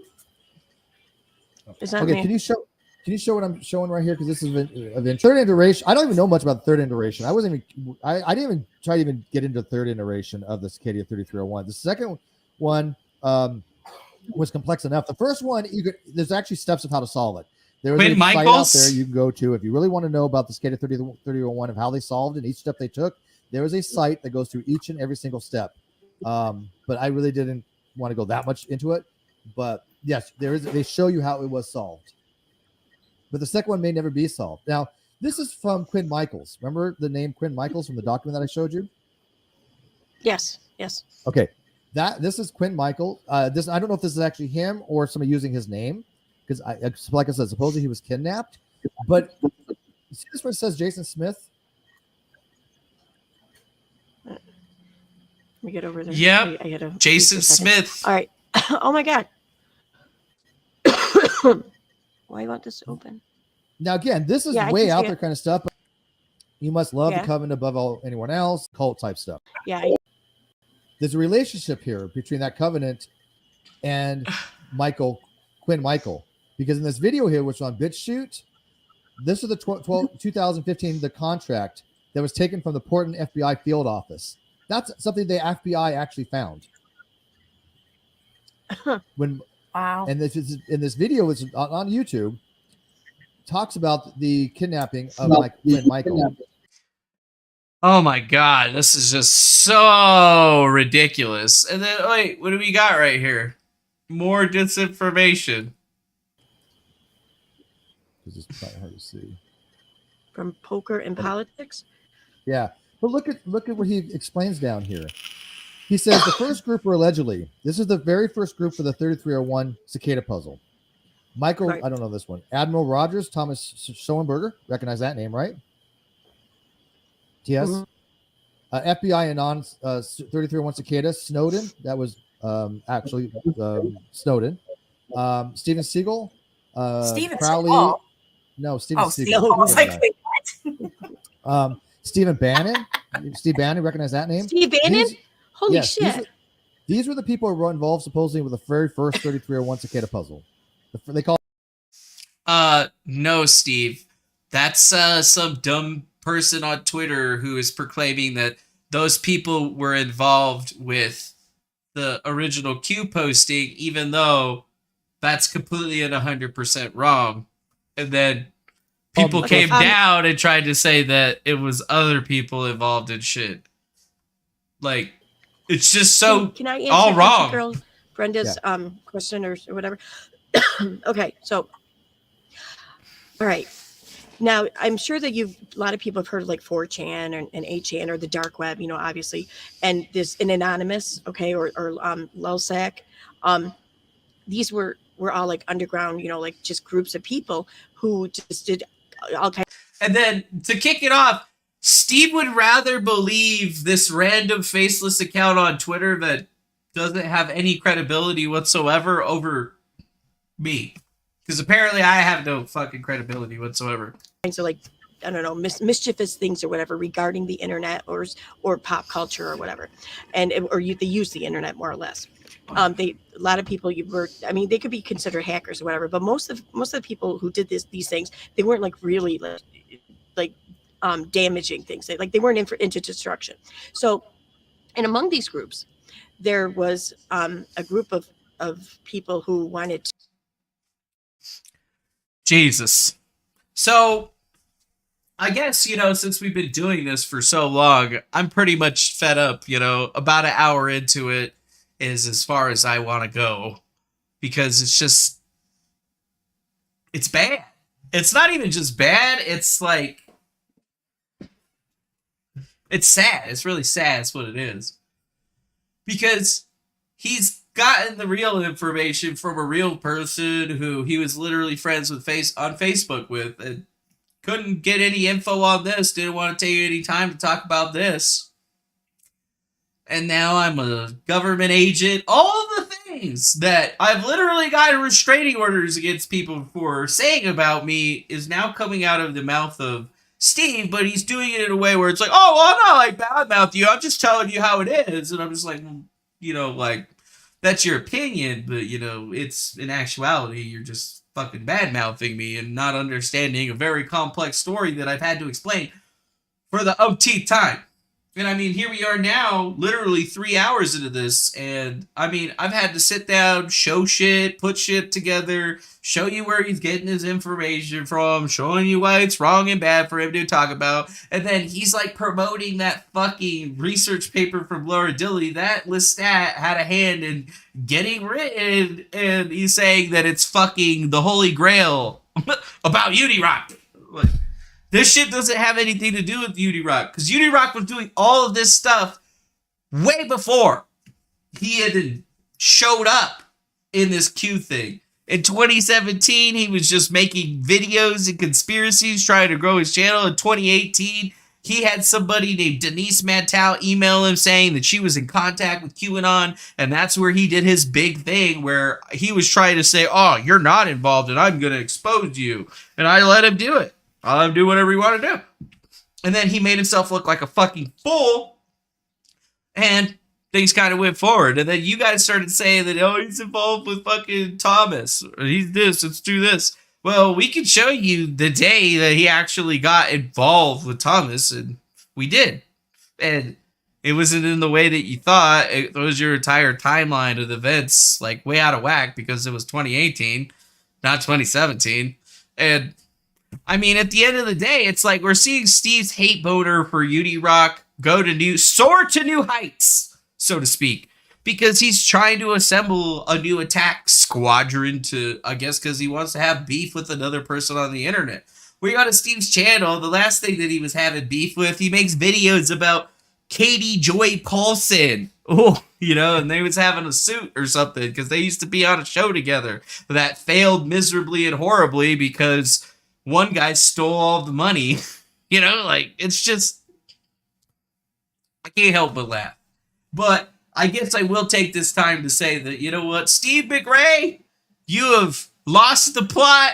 You are so far away from the plot that you'll never be in my periphery again, because it's just too much. You're weaponizing this poor chick with such a small fucking channel to put out all of this fucking stupid information because you don't have the fucking balls to do it on your own channel. Like, do it on your own channel. Man up to all your bullshit. Then you don't have to have other people. Why don't they come on your channel and talk about all this stuff? Why did you have to go to her channel and do all this stuff? Like, why? Oh, because, you're the big old smart guy that's going to tell everybody how it is and shit. Well, I'm telling you how it is now. Out of everything, I was willing to give you the benefit of the doubt in the past, but that benefit of the doubt is all gone now. Now I'm just like, you know what? Yeah, I guess, fucking Nate Brody and all the rest of those fucking awful human beings were at least a little bit right. Steve McRae's kind of a piece of shit. He said a pedophile was an honorable man. And then he does all this dishonorable shit to me just to attack one of his people that he doesn't like. Has no respect for me, my story, or anything, friendship has to do, and now it's just out there. Oh yeah, DeFango's a fucking secret agent and shit. I mean, it's fucking, that's like straight defamation, bro. Straight defamation. What, you're trying to get everybody to be on your side and be your friend? Whatever, dude.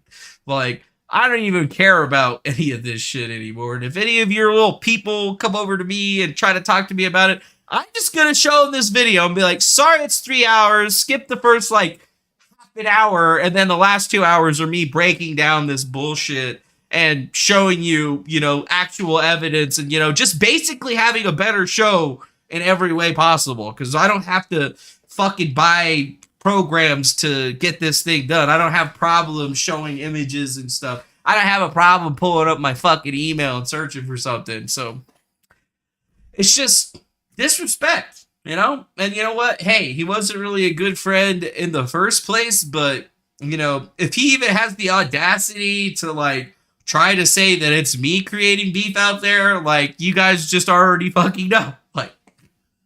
He's just trying to get the attention, bro. And you know what? I could give a fuck. I helped out Lily Jean. That wasn't for you. That was for Lily Jean. But for you, it was just oh, you were having beef with Unirock and, whatever. Now it's just oh, you're having beef with Unirock again. I guess, the KJ shit's not getting any views anymore, so you gotta dig up some old shit and make up some new stories. Congratulations. I guess at the end of the day, that's it for us today. So everybody in the chat, thank you for spending some time with me on this long one. I mean, damn, it's 76 people in the chat. Make sure you hit that like button, subscribe, share this with your friend, consider becoming a member. Also, go join hallsofamenti.io. Get yourself a uncensored chat platform, Twitter-like thing. Or check us out over on substack.com or defango.substack.com so you could read those email newsletters where I put out all of Thomas's emails and stuff. And I know we've had a little bit of a break, but I've just been working, so, I haven't had time to actually, go through it. So the emails will be coming again. I figured I just needed to give everybody a break to be God, he did it to Richard, and then he tried to do it to DeFango, and this is how he was doing it? And, crazy. So I guess that's pretty much it, At the end of the day, F you, Steve McRae. Sorry, Nikki, that Steve's using you in this way. It is not nice or even right for him to do this to you. And to all the rest of you out there, much love. And we'll see y'all again on the next one. Bye-bye now.